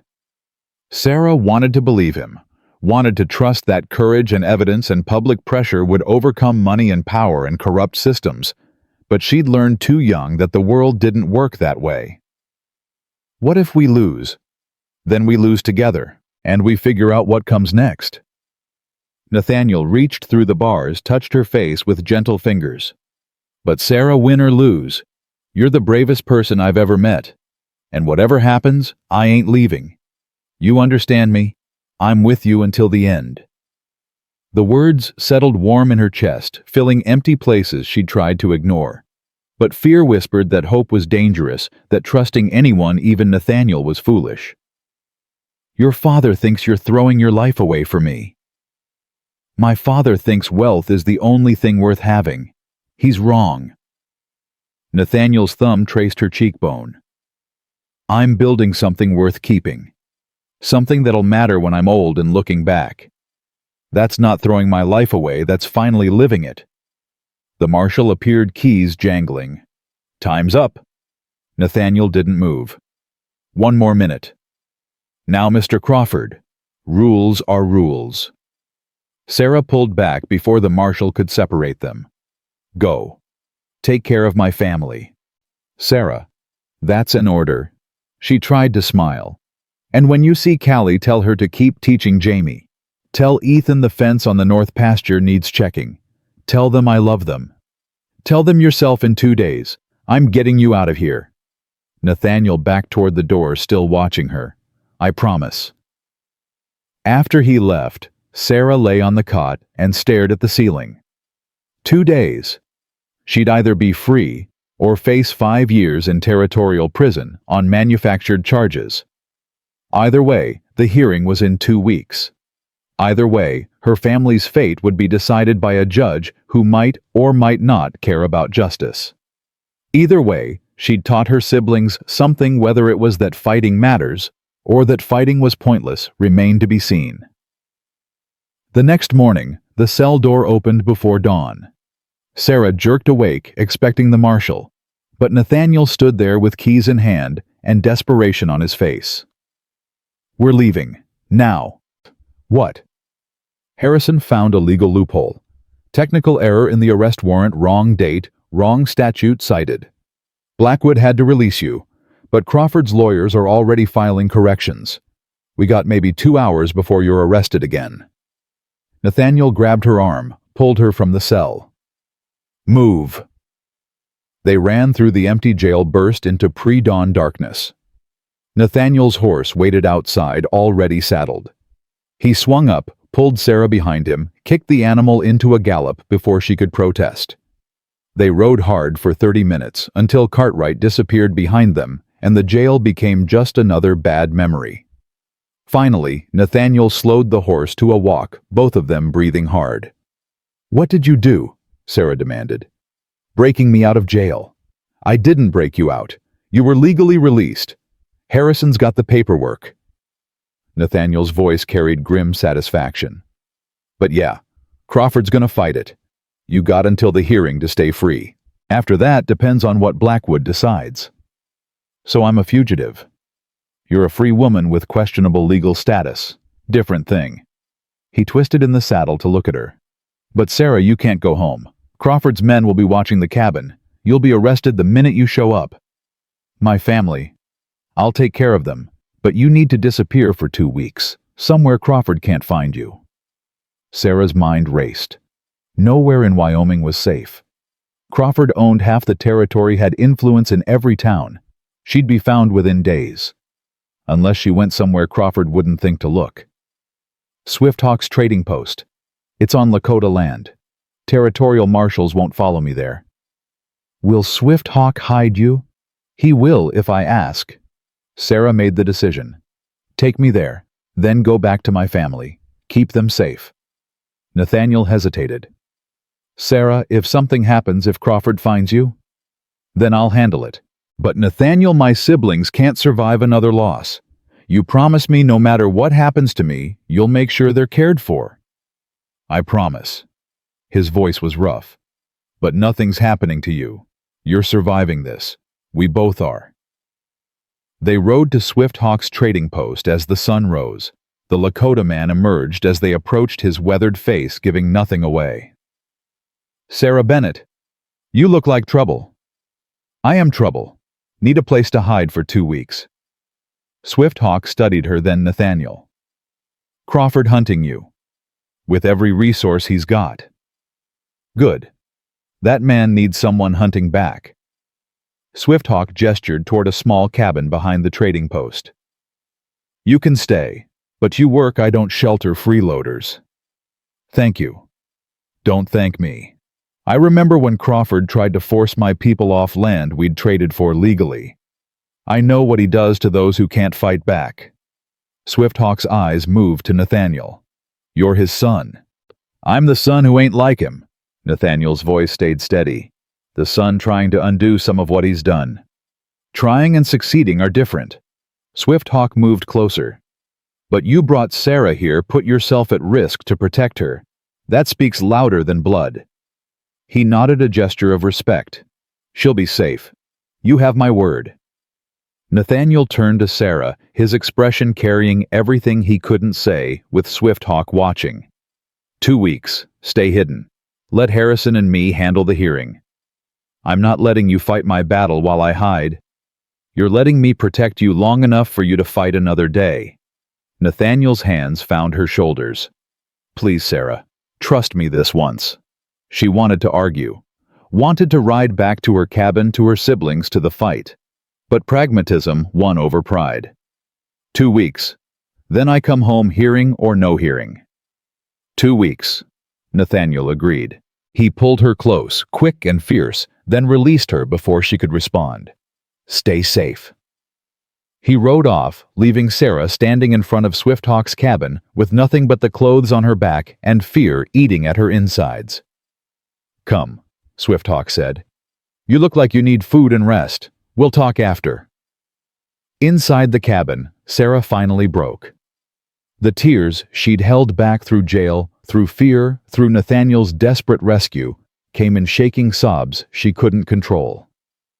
Swift Hawk said nothing, just poured tea and waited until she'd cried herself empty. Better? He asked finally. No, but functional. Sarah wiped her face. Thank you for this. Thank me by surviving. By winning. Swift Hawk's voice carried weight of experience. Men like Crawford think land belongs to those with power to take it. They're wrong. Land belongs to those who respect it, work it, care for it. Your father understood that. So do you. Understanding don't stop Crawford from winning in court. Maybe not. But fighting stops him from winning easily. And sometimes that's enough. Swift Hawk stood. Rest now. Tomorrow you work. 2 weeks is a long time to sit still worrying. Sarah lay down on the narrow cot, exhausted beyond measure. Through the window she could see Wyoming's sky stretching endless and indifferent to human struggles. 2 weeks until the hearing that would decide everything. 2 weeks of not knowing if her siblings were safe, if Nathaniel was keeping his promises, if Harrison could build a case strong enough to overcome Crawford's power. 2 weeks of waiting while her future hung in balance. Sarah closed her eyes and tried to find sleep. It didn't come easy. It never did anymore. The days at Swift Hawk's trading post passed like years. Sarah worked from dawn to dusk, hauling water, mending tack, helping with inventory, anything to keep her hands busy and her mind from spiraling into fear. But nights were torture. Every sound could be Crawford's men. Every rider approaching could mean discovery. On the fifth day, a young Lakota boy rode up at sunset with a message. Sarah's hands shook as she unfolded the paper, recognizing Nathaniel's handwriting. Crawford knows you're gone. Has men searching every town within 50 miles. Don't come home. Harrison's building the case without you. Trust me. N. Trust me.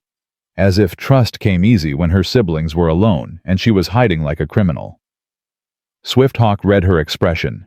You want to go back. Every minute of every day. Then why don't you? Because Nathaniel's right. If I show up, I'll be arrested. Can't fight from a cell. Sarah crumpled the paper. But sitting here doing nothing while they fight my battle, you think waiting is nothing? Swift Hawk's voice carried the weight of experience. Waiting takes more courage than fighting sometimes. Fighting is action. Waiting is faith. I ain't got much faith left. Then find some, because in 8 days you'll need it. The 8th day brought Rachel Finch riding hard with news that made Sarah's blood run cold. Crawford's changed tactics, Rachel said, dismounting quickly. He's not just fighting your property claim anymore. He's filed criminal charges against Nathaniel for theft against Harrison for receiving stolen property, and he's pressuring Judge Blackwood to rule all your evidence inadmissible. Can he do that?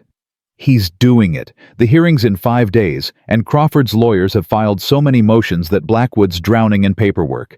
Harrison's trying to counter, but Sarah, Rachel's voice dropped. You need to be there. Without you to testify about your family's occupation, about your father's intent, Harrison's case falls apart. If I show up, I'll be arrested. Maybe, maybe not. Rachel pulled out another newspaper. Read this. Sarah took the paper. Front page headline, Crawford corruption exposed, territorial governor calls for investigation. Rachel, what did you do? Printed the truth, all of it.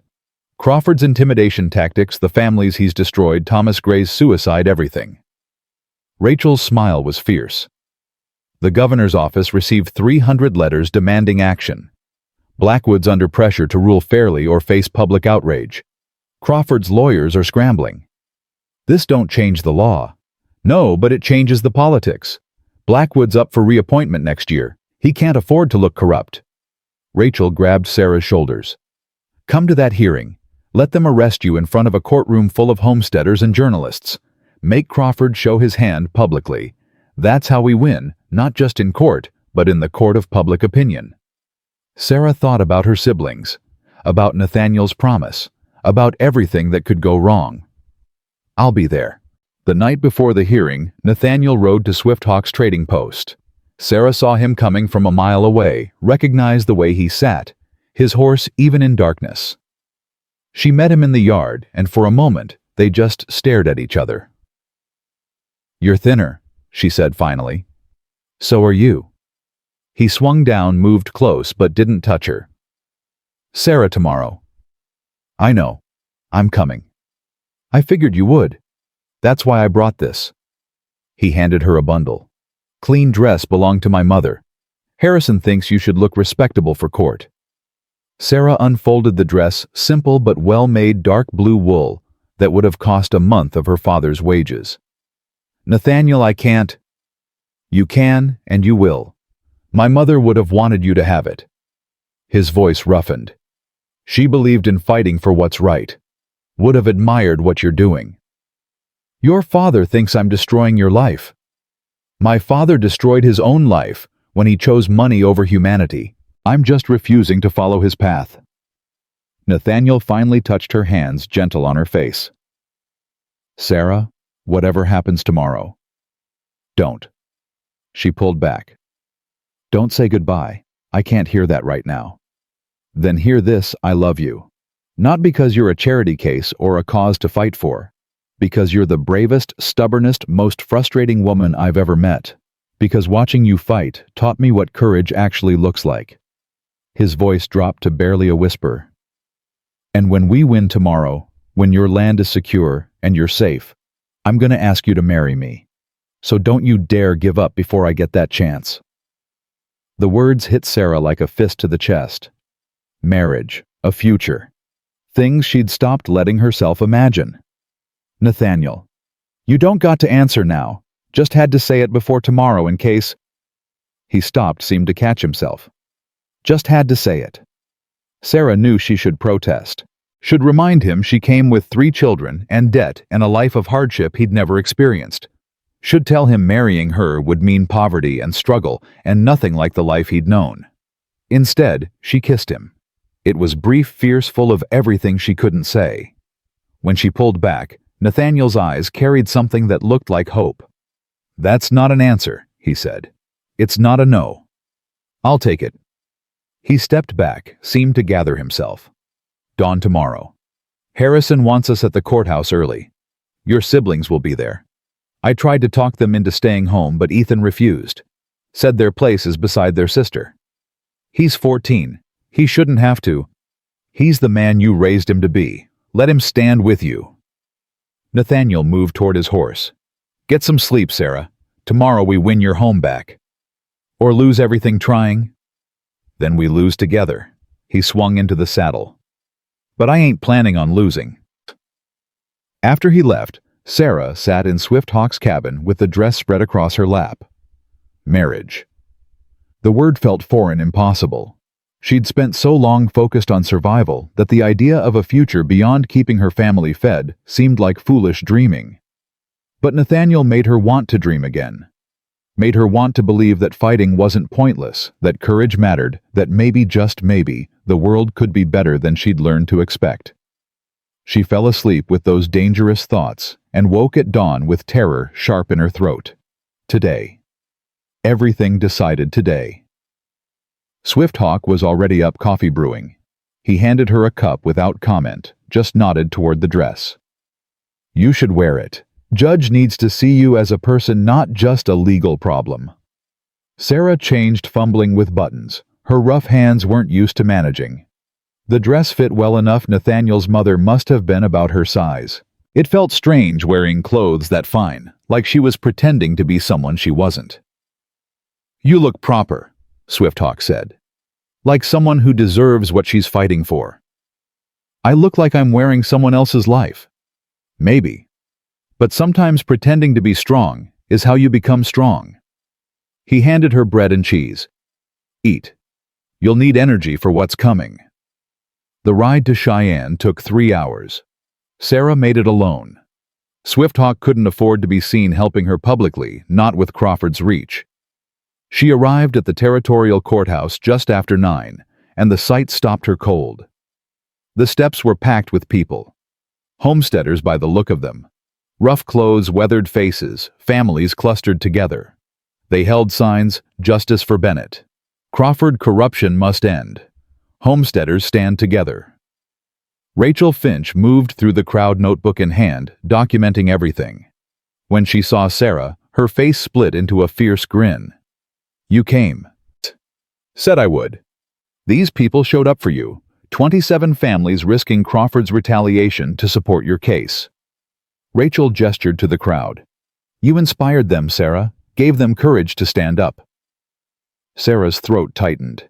These people, strangers, mostly risking their own security to support hers. The weight of it was almost unbearable. "Miss Bennett?" A woman pushed through the crowd, pulling 2 children. "I'm Martha Hayes. Crawford threatened us 3 years ago.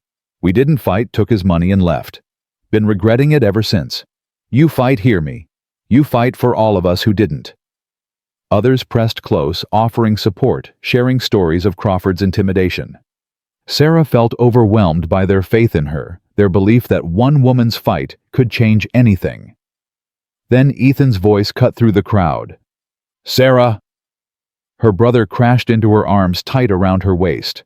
Behind him, Callie and Jamie fought their way through, all of them crying and laughing and holding on like they'd never let go. "You're really here. Ethan's voice broke. Nathaniel said you'd come, but I didn't believe. I'm here. Sarah hugged them all, trying to memorize the feeling. I'm here and I ain't leaving. Miss Bennett. The marshal appeared uncomfortable. I got a warrant for your arrest. The crowd went silent.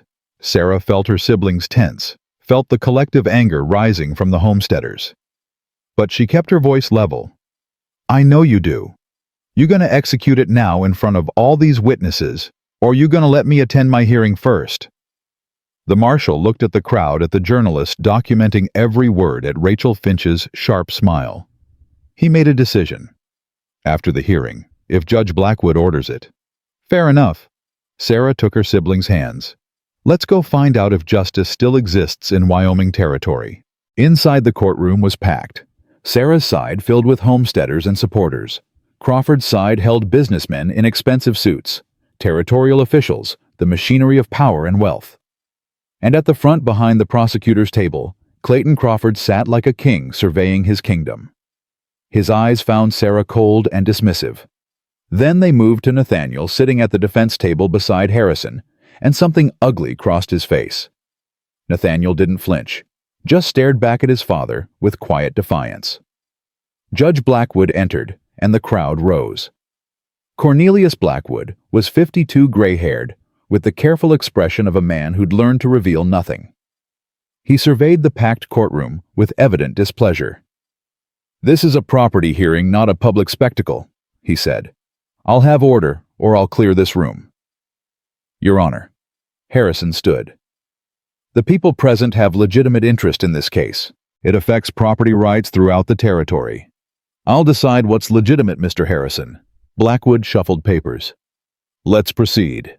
Mr. Peaton, present your case. Crawford's lawyer stood tall, silver-haired, radiating confidence. Your Honor, this is a simple matter. Sarah Bennett occupies land her father failed to properly claim. Without valid documentation, without legal standing as head of household, she has no right to the property. Mr. Crawford has filed proper claim in accordance with territorial law. We ask the court to recognize his ownership and order Miss Bennett's eviction. Mr. Harrison. Harrison rose slowly, his movements deliberate. Your Honor, this ain't about paperwork. It's about whether territorial law exists to help working families or to serve wealthy land grabbers who exploit technical violations to steal homes. Objection. Peaton's voice was sharp. Counsel is making inflammatory accusations. Sustained. Mr. Harrison, stick to legal arguments. Yes, Your Honor. Harrison pulled out documents. The defense presents evidence of Clayton Crawford's systematic targeting of homesteaders with documentation irregularities. Over the past 5 years, Crawford has filed 17 claim challenges. He won 16. Every family lost their homes. This ain't legal diligence. It's predatory practice designed to accumulate land through intimidation. Objection. Mr. Crawford's past business dealings are irrelevant. They're entirely relevant to establishing pattern and practice. Harrison's voice rose. Miss Bennett's family has occupied their land for 4 years. They've built a home, established roots, integrated into the community. Her father's failure to complete filing was due to his untimely death, not neglect. To rule against her is to say that paperwork matters more than people, that technical violations justify destroying families. Blackwood leaned back. Mr. Harrison, the law requires proper documentation. I can't ignore that because circumstances are sympathetic. The law also recognizes equity, Your Honor. And there ain't nothing equitable about allowing a wealthy rancher to take land from orphaned children because their dead father missed a filing deadline. Orphaned children whose sister is wanted on theft charges. Peaton interjected smoothly. Let's not pretend Miss Bennett is an innocent victim. She conspired to steal confidential documents from Mr. Crawford's office. Documents that prove witness intimidation. Harrison cut him off. Documents that show Crawford threatened every family who might testify for Miss Bennett. That's criminal obstruction, Your Honor. And if Crawford wants to press charges about document theft, he'll have to explain in open court why he kept detailed records of his intimidation tactics. The courtroom erupted. Blackwood's gavel came down hard. "Order, I'll have order." He glared at both lawyers. "I'll review evidence in chambers. This hearing is in recess until 2 o'clock. The gavel fell again. Sarah felt her knees go weak. Harrison grabbed her arm, steadied her. "That went better than expected," he said quietly. "He didn't rule. He didn't rule yet. That means he's actually thinking about it." Harrison glanced at Nathaniel. "Your testimony this afternoon will matter. Be ready." During recess, Sarah stood on the courthouse steps with her siblings pressed close. The homesteaders offered food and encouragement, but she could barely hear them over the roaring in her ears. Nathaniel found her in the crowd. "How you holding up?" "I'm terrified." "Good. Means you understand the stakes." He pulled her aside away from listening ears. "Sarah, if Blackwood rules against us, I got a plan. Money set aside, horses ready. We can leave tonight, you, me, your siblings. Start over somewhere Crawford's reach don't extend. Running. Surviving." Nathaniel's voice was fierce. "I won't let you go to prison. I won't let your siblings end up in orphanages. If we lose, we leave. Together." Sarah wanted to argue, wanted to say running was surrender, that leaving meant Crawford won. But looking at Nathaniel's desperate determination, she realized he was offering her something she'd never had: a partner willing to sacrifice everything.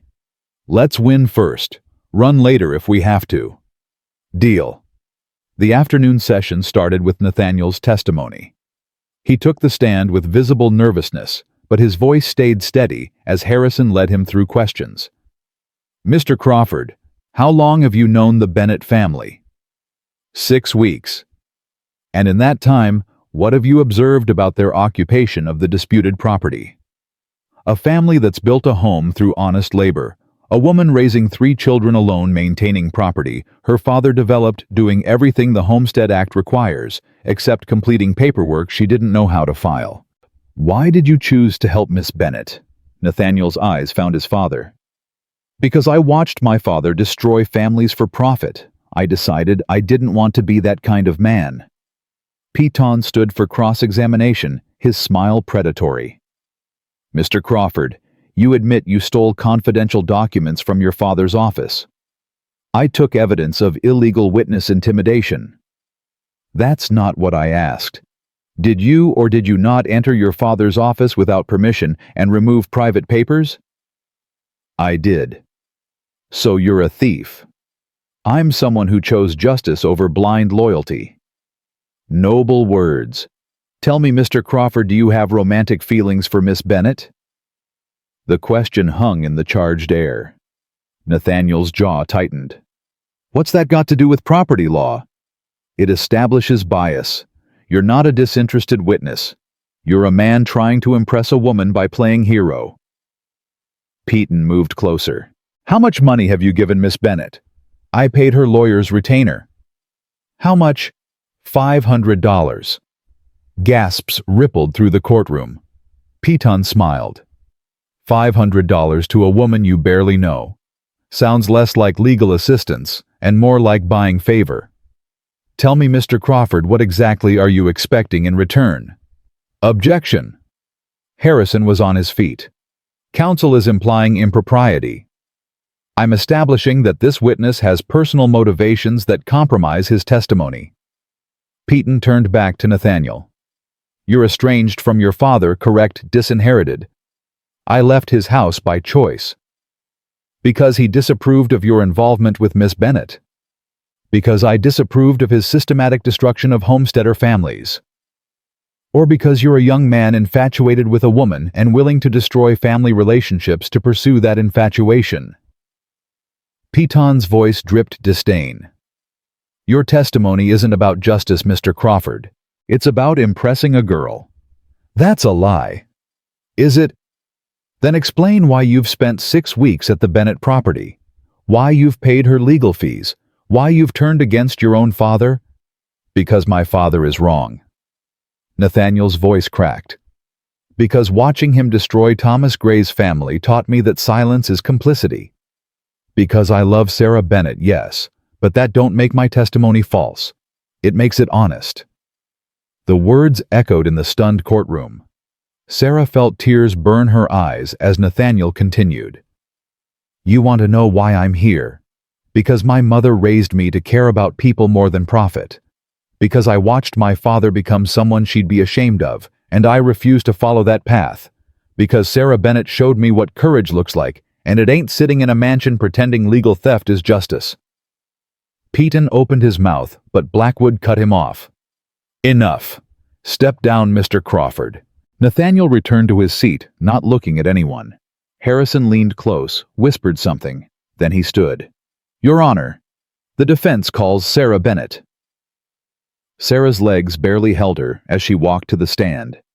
The oath was administered in words that felt distant, unreal. Then Harrison was asking questions, and she had to find her voice. "Miss Bennett, how long have you lived on the disputed property?" 4 years. "Tell the court about your father's claim." Sarah took a breath, found Ethan in the crowd, drew strength from his fierce expression. "My father filed preliminary registration in 1879. He built our cabin, dug a well-cleared land for planting. He meant to complete the filing, but work took precedence. Then he died." "How?" "Horse threw him. Broke his neck. Was dead before we could get help." "And your mother?" "Died 6 months later. Childbirth complications." Sarah's voice stayed steady through sheer will. "I became responsible for my siblings, for keeping us together, for maintaining the home my parents built." "Did you know the homestead claim was incomplete?" "No. I knew about papers my father kept, but I didn't understand what they meant. I thought living on land, improving it, making it home, I thought that was enough." "It should have been." Harrison's voice gentled. "Miss Bennett, if you lose this hearing, what happens to your family?" Sarah looked at Callie, at Jamie, at Ethan, trying so hard to be strong. "We lose everything. Our home, our parents' graves, the life we built from nothing. My siblings end up separated in orphanages or with relatives who don't want them. We lose each other. And that's what Clayton Crawford wants to destroy a family for water rights." Objection. Peyton was furious. "That's inflammatory." Sustained. Mr. Harrison, last warning. No further questions. Peyton approached Sarah like a predator stalking wounded prey. "Miss Bennett, you admit your father's claim was never properly filed. It was started but not completed. So you're occupying land you don't legally own." "I'm living in the home my father built, the home my mother died in, the home where my siblings are buried." Sarah's voice hardened. "Legal or not, it's ours." "Actually, it's not. That's why we're here." Peyton smiled. "Tell me, how much money has Nathaniel Crawford given you?" "He paid my lawyer." "And lived on your property, slept in your barn, became quite close to you, hasn't he?" "He's been kind to my family." "Kind? Is that what you call it?" Peyton's voice oozed insinuation. "A wealthy man paying your bills, spending nights at your home?" "He slept in the barn to protect my siblings while I was in jail on false charges your client manufactured." Sarah's composure cracked.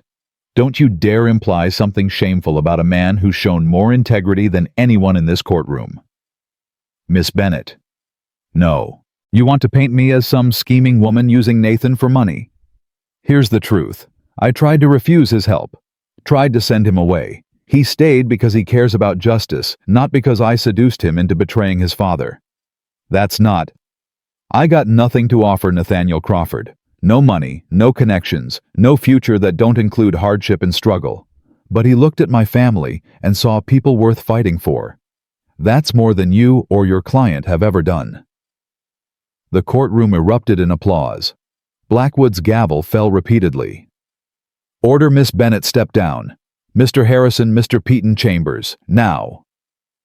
The lawyers disappeared with the judge. Sarah stumbled from the stand shaking. Nathaniel caught her, held her, while she tried to remember how to breathe. "You did good," he whispered. "So damn good." "I lost my temper." "You told the truth. That matters more." They waited in agonizing silence. Minutes stretched like hours. The courtroom buzzed with speculation, hope, fear. Finally, Blackwood returned. His face revealed nothing as he took his seat. "I've reviewed the evidence, heard testimony, considered applicable law." He paused, and Sarah felt her heart stop. This is not an easy ruling.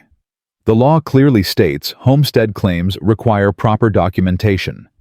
Miss Bennett's father failed to complete that documentation. Sarah's world tilted. However, Blackwood's voice sharpened.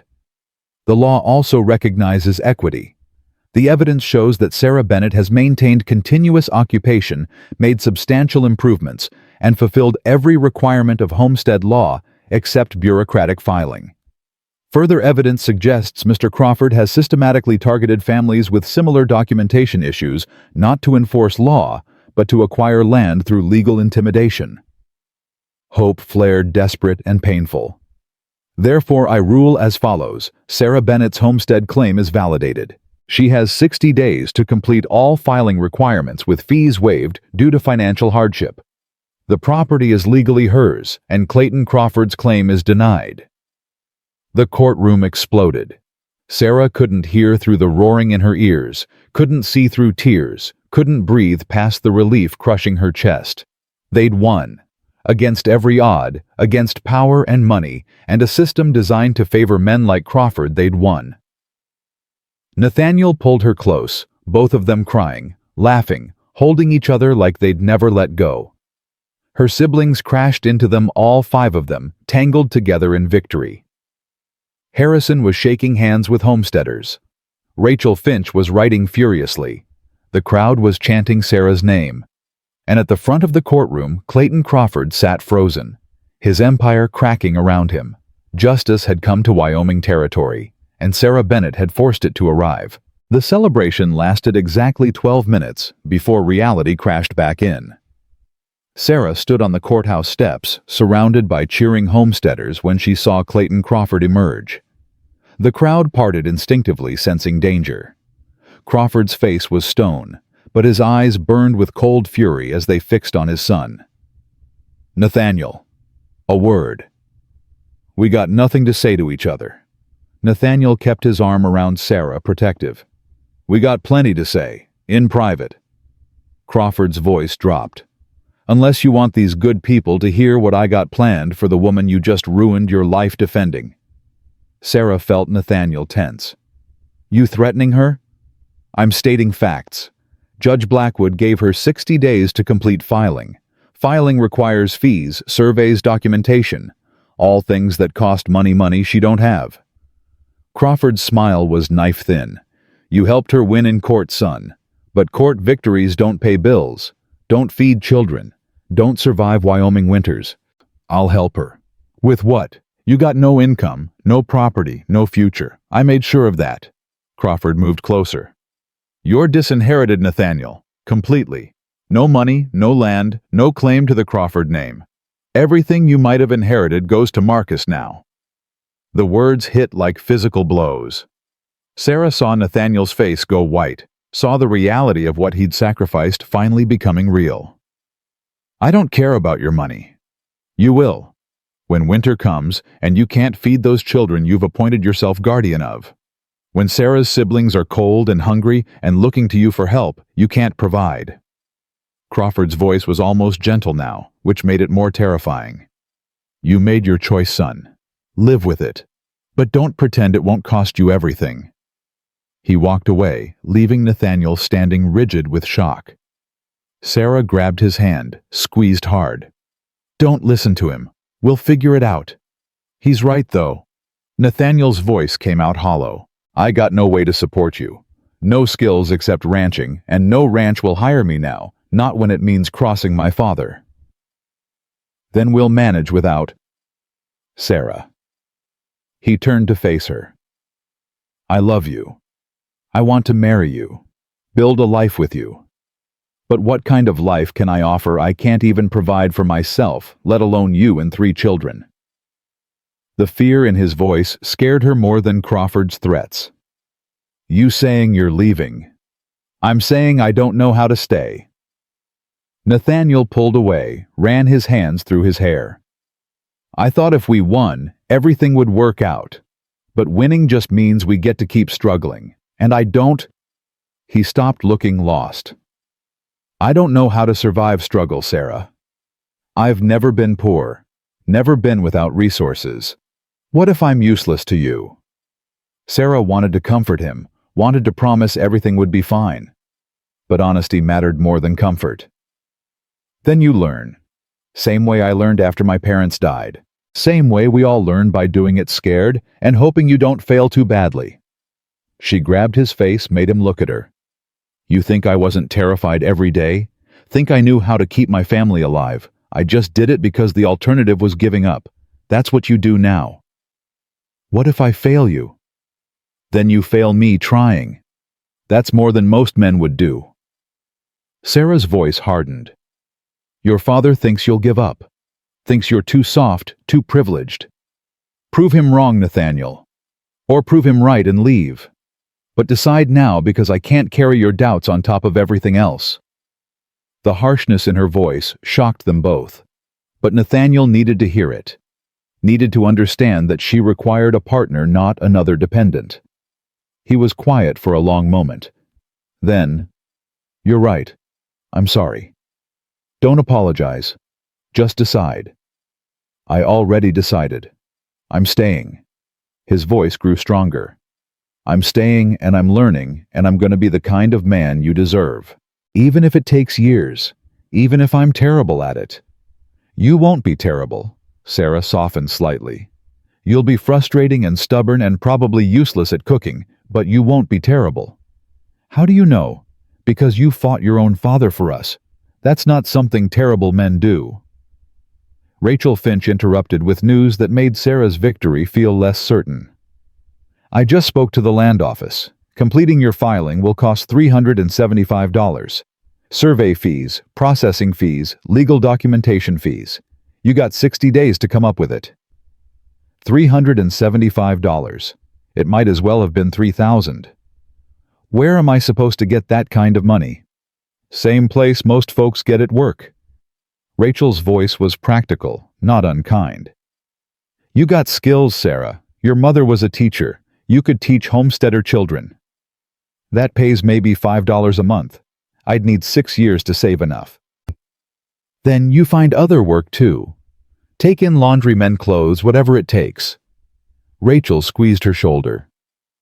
You won the hard part. Don't give up on the easy part. The easy part. Sarah wanted to laugh at the absurdity. But Rachel was right, they'd come too far to surrender now. The ride home felt different than any journey Sarah had taken before. Her siblings chattered with relief and excitement. Nathaniel rode beside the wagon, quiet but present. And ahead of them, visible on the horizon, their cabin waited. Home. Legally, absolutely theirs. When they pulled into the yard, Ethan jumped down before the wagon fully stopped. I'm checking the fences. Probably need mending after 2 weeks. Ethan, we just got back. I know, but fences don't wait. He grabbed tools from the barn already moving. Sarah recognized it for what it was, a 14-year-old boy processing overwhelming emotions through action. Inside the cabin, everything looked exactly as they'd left it, but somehow different. Like the walls themselves knew they couldn't be taken anymore. Callie immediately started cleaning, sweeping dust that had accumulated. Jamie sat at the table, unusually quiet. You all right, Jamie? Her youngest brother looked up, his 6-year-old face serious. Are we safe now? Really safe. Sarah knelt beside him. Yeah, baby, we're really safe. Mr. Crawford can't take our home. No one can take our home. Not ever again. Jamie launched himself into her arms, crying with relief he'd been holding back for weeks. Sarah held him, rocking slightly, feeling her own tears come. They were safe. After months of terror, of fighting, of not knowing if tomorrow would bring eviction, they were safe. That evening, Nathaniel approached Sarah as she prepared supper. I've been thinking about money, about how to get what you need. We need $375 in 60 days. Unless you can make rainfall gold, I don't see how. What if I sold my horse? Sarah stared at him. That's your only valuable possession. Exactly. Should fetch maybe $200. Good bloodlines, well trained. Nathaniel's voice was matter-of-fact, but Sarah heard what it cost him to offer. It's not enough alone, but it's a start. You need that horse. I need you more. He said it simply, like stating obvious truth. Horse is just property. He stopped, seemed to search for words. You're everything that matters. Sarah wanted to argue, wanted to refuse his sacrifice, but pride was a luxury they couldn't afford. All right, we sell the horse. But Nathaniel, you understand what that means. You'll be tied here to this property to us. No way to leave if you change your mind. Good. I don't want a way to leave. They sold Nathaniel's horse 3 days later to a rancher from Colorado. $220 more than Sarah had hoped. But it still left them $155 short, with 54 days remaining. Sarah took in washing from town, earning pennies that accumulated slowly. Nathaniel hired himself out for day labor, digging wells, mending fences, any work he could find. Ethan trapped rabbits and sold the pelts. Even Callie contributed mending clothes for neighbors in exchange for coins. But the money came too slowly. After 2 weeks, they'd earned another $40. Still over 100 short, with 40 days left. Sarah lay awake nights calculating, recalculating, trying to find solutions that didn't exist. They'd won in court, but might still lose to simple arithmetic. Then Swifthawk appeared with an unexpected offer. I need someone to teach English to Lakota children. Winters are coming, traders won't deal with folks who don't speak their language. You taught before.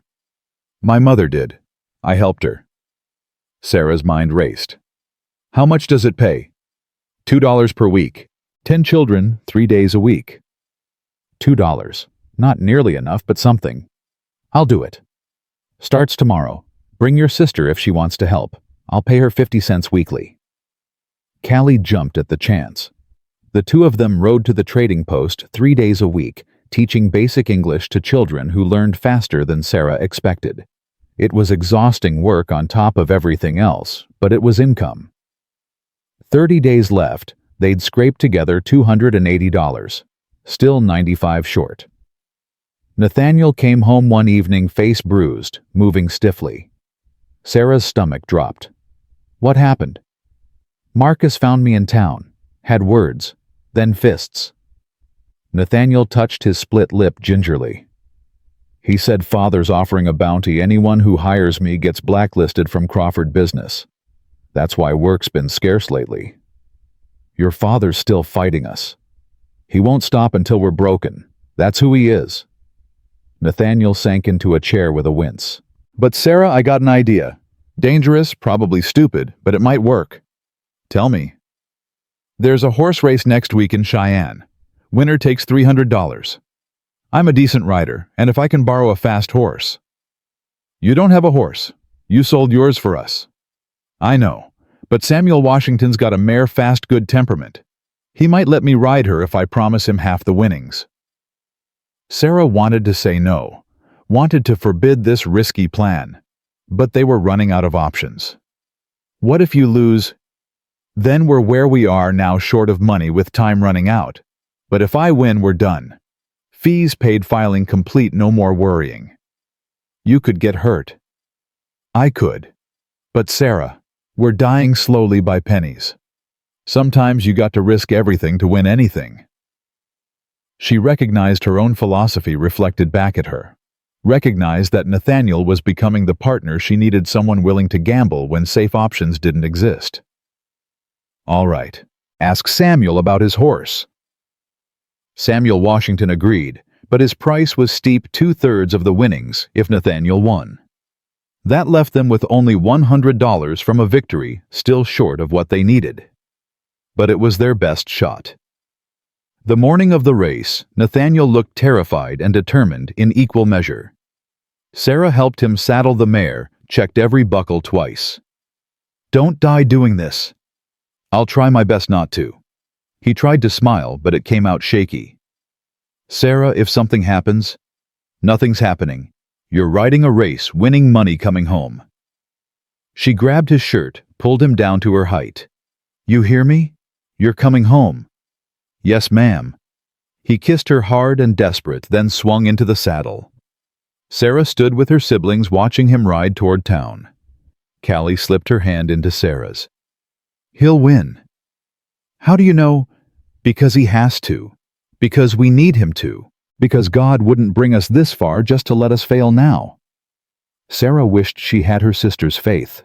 All she had was hope mixed with terror. The race started at noon. Results wouldn't reach their property until evening. Sarah worked through the afternoon trying to keep busy, trying not to imagine Nathaniel thrown from a horse trampled dying because she'd let him risk his life for money. Ethan found her in the garden, crying over half-weeded rows. "He'll be all right. You don't know that. I know he loves you. Know he's fighting for us, same way you fought for us. That's got to count for something." Ethan sat beside her in the dirt. "Sarah, I've been thinking. If we can't come up with the money, if we lose the property, it ain't your fault. You did everything possible. It'll feel like my fault. Maybe. But feeling something don't make it true." Her brother's voice carried wisdom beyond his years. "You saved us, Sarah. Even if we lose this place, you saved us by keeping us together. That's what matters." She wanted to believe him. Wanted to think that family mattered more than land. But she remembered her parents' graves, remembered 4 years of building something real, and couldn't shake the feeling that losing the property would mean failing them all. Nathaniel rode into the yard just after sunset. Sarah saw him coming and felt her heart stop. He was riding alone, no wagon with winnings moving slowly like every bone hurt. They'd lost. He'd risked everything, and they'd lost. But then she saw his face, saw the fierce grin splitting his bruised features, and hope flared wild and painful. "We won!" His voice cracked with exhaustion and triumph. "We won, Sarah. $300. Samuel took 200, but we got our 100, combined with what we saved." He swung down from the horse, stumbled, caught himself. "We got enough. We got more than enough." Sarah couldn't speak, couldn't move, just stared at this man who'd sold his horse, fought his father, risked his life, all for her family. Then she was running, crashing into him hard enough to knock them both down. They lay in the dirt, laughing and crying, while her siblings piled on top of them in a tangle of relieved limbs. "We did it," Nathaniel whispered against her hair. "We actually did it. You did it. We did it. Together." He pulled back to look at her. "Sarah Bennett, I got a question I've been waiting to ask." Her heart stuttered. "Nathaniel, will you marry me? I got no money, no property, no prospects beyond working myself to death on your land. But I love you, and I want to build a life with you. A real life with struggles and fights and joy mixed in equal measure." His voice softened. "Will you let me?" Sarah thought about saying yes. Thought about the life they'd build, the challenges they'd face, the love that would sustain them through hardship. But she needed him to understand what he was agreeing to. "You know what you're asking, 3 children who ain't yours. A cabin that needs constant repair. Land that barely feeds us. No money, no comfort. Nothing easy ever." "I know. You'll work yourself to exhaustion and probably die young from the strain." "I know. Your father will never forgive you. Your brother will hate you. You'll lose every connection you had." "I know." Nathaniel's hands framed her face. "Sarah, I know all of that. And I'm asking anyway. Because a life with you struggling and fighting and probably failing at most things, that's better than any comfortable life I could have without you." She kissed him, then pouring every yes she couldn't say into the contact. When they broke apart, both were crying. "That's a yes?" Nathaniel asked. "That's a yes." The siblings erupted in cheers. Ethan was grinning. Callie was crying. Jamie was demanding to know what marriage meant, and whether Nathaniel would be his real brother now. "Yes," Nathaniel told the 6-year-old. "I'll be your real brother, and your real pain in the ass when you don't do your chores." Nathaniel Crawford, Sarah tried to sound scandalized, but couldn't stop smiling. Sorry. Your real brother who will occasionally annoy you about chores. Better, Jamie considered. Can I call you Papa? The question killed all laughter. Nathaniel went very still, something raw crossing his face. Jamie, I ain't trying to replace your father. I know, but he's gone and you're here, and you take care of us like Papa used to. Jamie's voice was small, hopeful. So can I? Nathaniel looked at Sarah seeking permission. She nodded, throat too tight for words. Yeah, son, you can call me Papa. Jamie launched himself at Nathaniel with such force they both went down again. This time when they landed, it felt like family messy, chaotic, imperfect family, but family nonetheless. They filed the completed homestead claim 3 days later. Isaiah Harrison reviewed every document twice, making sure nothing was missing. When he finally declared it complete, Sarah felt 4 years of fear finally release its grip. You're legal now, absolutely completely legal. No one can touch this land. Harrison shook her hand formally. Congratulations, Miss Bennett. You earned this. Mrs. Crawford soon. Sarah glanced at Nathaniel. We're marrying next month. Then congratulations on that too. Harrison's smile was genuine. I've handled a lot of cases, but this one mattered. You showed other homesteaders that fighting back works. That's worth more than any legal fee. Word spread fast about Sarah's victory and engagement. Homesteaders stopped by to offer congratulations, to share food and supplies, to celebrate what felt like a collective win. Even Ruth Washington came crying and apologizing. I'm sorry I didn't testify. Sorry I let fear win. You protected your family. That ain't something to apologize for. Sarah hugged her. We all do what we can with what we got. The wedding was planned for May, giving them time to prepare. Nothing fancy, they couldn't afford fancy, just a simple ceremony with friends and family. Father O'Brien would officiate. Rachel Finch would document it for the Gazette. The homesteaders would bring food. But 3 weeks before the ceremony, Clayton Crawford appeared at their cabin. Sarah saw him riding up and grabbed her rifle by instinct. Nathaniel stepped onto the porch, positioning himself between his father and the door. You ain't welcome here. I know, but I'm asking for 5 minutes anyway. Clayton dismounted slowly, hands visible. Please, son, 5 minutes. Nathaniel looked at Sarah. She nodded, though everything in her screamed danger. 5 minutes. Say what you came to say. Clayton approached carefully, hat in his hands. Up close, he looked older than Sarah remembered. Tired. Diminished somehow. I came to apologize. The words hung in shocked silence. Nathaniel's expression went carefully blank. Apologize. For everything. For trying to take Miss Bennett's land. For threatening witnesses. For disowning you. Clayton's voice roughened. For becoming the kind of man my wife would be ashamed of.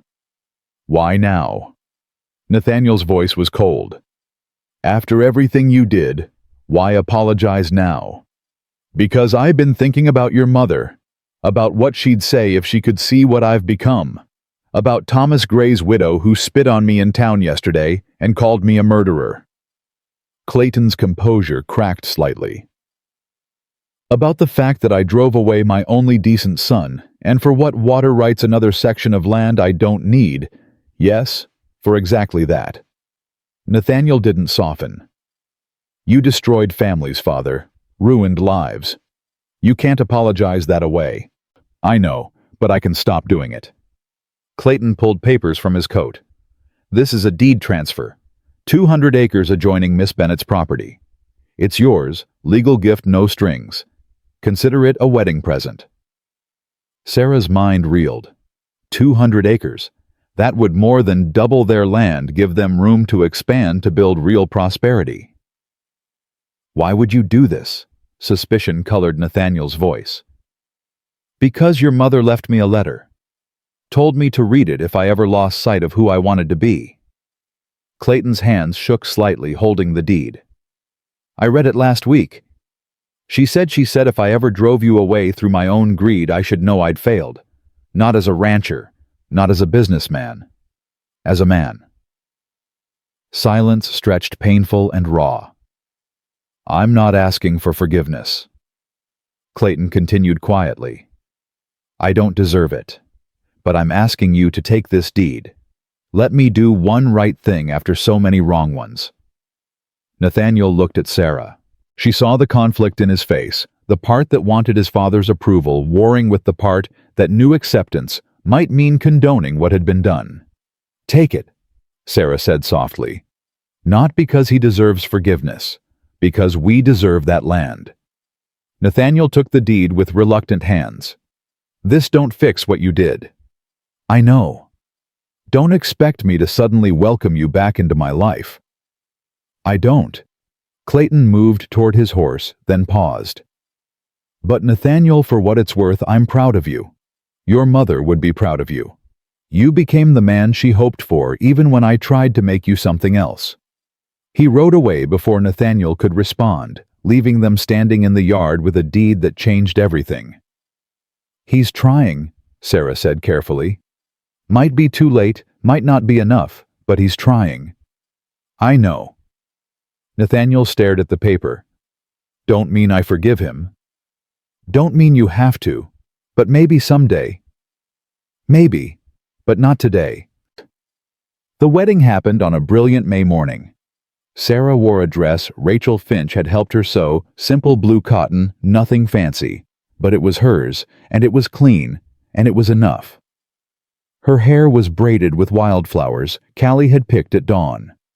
The ceremony took place outside their cabin, with homesteaders gathered to witness. Father O'Brien spoke about love and commitment and the courage it took to build a life together. Nathaniel's hands shook when he slid the ring onto her finger, a simple gold band he'd saved 3 months to afford. I ain't got much to offer, he said during his vows voice, thick with emotion. No wealth, no grand promises. But I swear, I'll work every day to be worthy of you. I'll protect your family like they're mine because they are mine now. I'll build the life you deserve, even if it takes my whole life building. Sarah's vows were simpler. I choose you. Every day, in every struggle, I choose you. That's all I got to offer, my choice freely given. Take it or leave it. I'll take it. Nathaniel's smile cracked his careful composure. Today and every day after. When Father O'Brien pronounced them married, the crowd erupted in cheers. Nathaniel kissed her thoroughly inappropriately, long for a public ceremony, and Sarah didn't care at all. The celebration lasted into evening. Food appeared more than Sarah had seen in years. Music started fiddles and guitars, and voices raised in songs that spoke of home and hope and hard-won victories. Children ran wild. Adults danced. For one perfect day, struggle paused, and joy took its place. As sunset painted the sky, gold and red, Sarah found herself standing apart from the celebration, looking at the life they'd built. The cabin that had almost been lost. The land that was absolutely theirs now. The siblings who'd survived against terrible odds. The husband who'd chosen poverty with her over wealth without her. Nathaniel appeared beside her, slipping an arm around her waist. What are you thinking? That we won. Against everything we actually won. We did. He pulled her closer. You know what comes next. What? Living. Real living, not just surviving. Building something that lasts. His voice dropped. Having a life worth remembering. Sarah thought about her parents buried behind the cabin. Thought about the legacy they'd left, not wealth or comfort, but land and love, and the stubborn belief that fighting for what mattered was worth any cost. They'd be proud, she said quietly. Mama and Papa, they'd be proud of what we built. They'd be proud of you. You're the one who saved this family. We saved it. You, me, Ethan, Callie, Jamie, all of us together. Sarah turned to face him. That's what I'm most proud of. Not the land, not winning in court. That we did it together. Music drifted from the celebration voices raised in a song about home. Their home. Hard-won, absolutely theirs, worth every sacrifice it had taken to keep. Nathaniel kissed her softly, tasting of hope and promise, and the future they'd build together. When they broke apart, he rested his forehead against hers. "I love you, Sarah Crawford." The name still felt strange, but Sarah was learning to claim it. Learning to believe in futures that included partnership instead of lonely struggle. "I love you too." They stood together as night fell over Wyoming territory, over their land, over the home they'd fought so desperately to keep. Around them, their family celebrated blood family, and chosen family people who'd stood with them when standing alone would have been easier. Tomorrow would bring new challenges, would bring work and worry and the endless struggle of frontier life. But tonight they'd won. Tonight they had each other, had family, had home. And that was everything. Sarah Bennett Crawford, who'd buried her parents and raised her siblings and fought a cattle baron to keep the land her father had claimed, she'd built something worth having. Not just a homestead. Not just a legal victory. A life. A real, hard-earned, absolutely hers life. And she'd defend it with everything she had for as long as she lived. Because some things were worth losing everything to keep. And home, real home built from sweat and stubbornness and love that refused to quit, that was always worth the fight.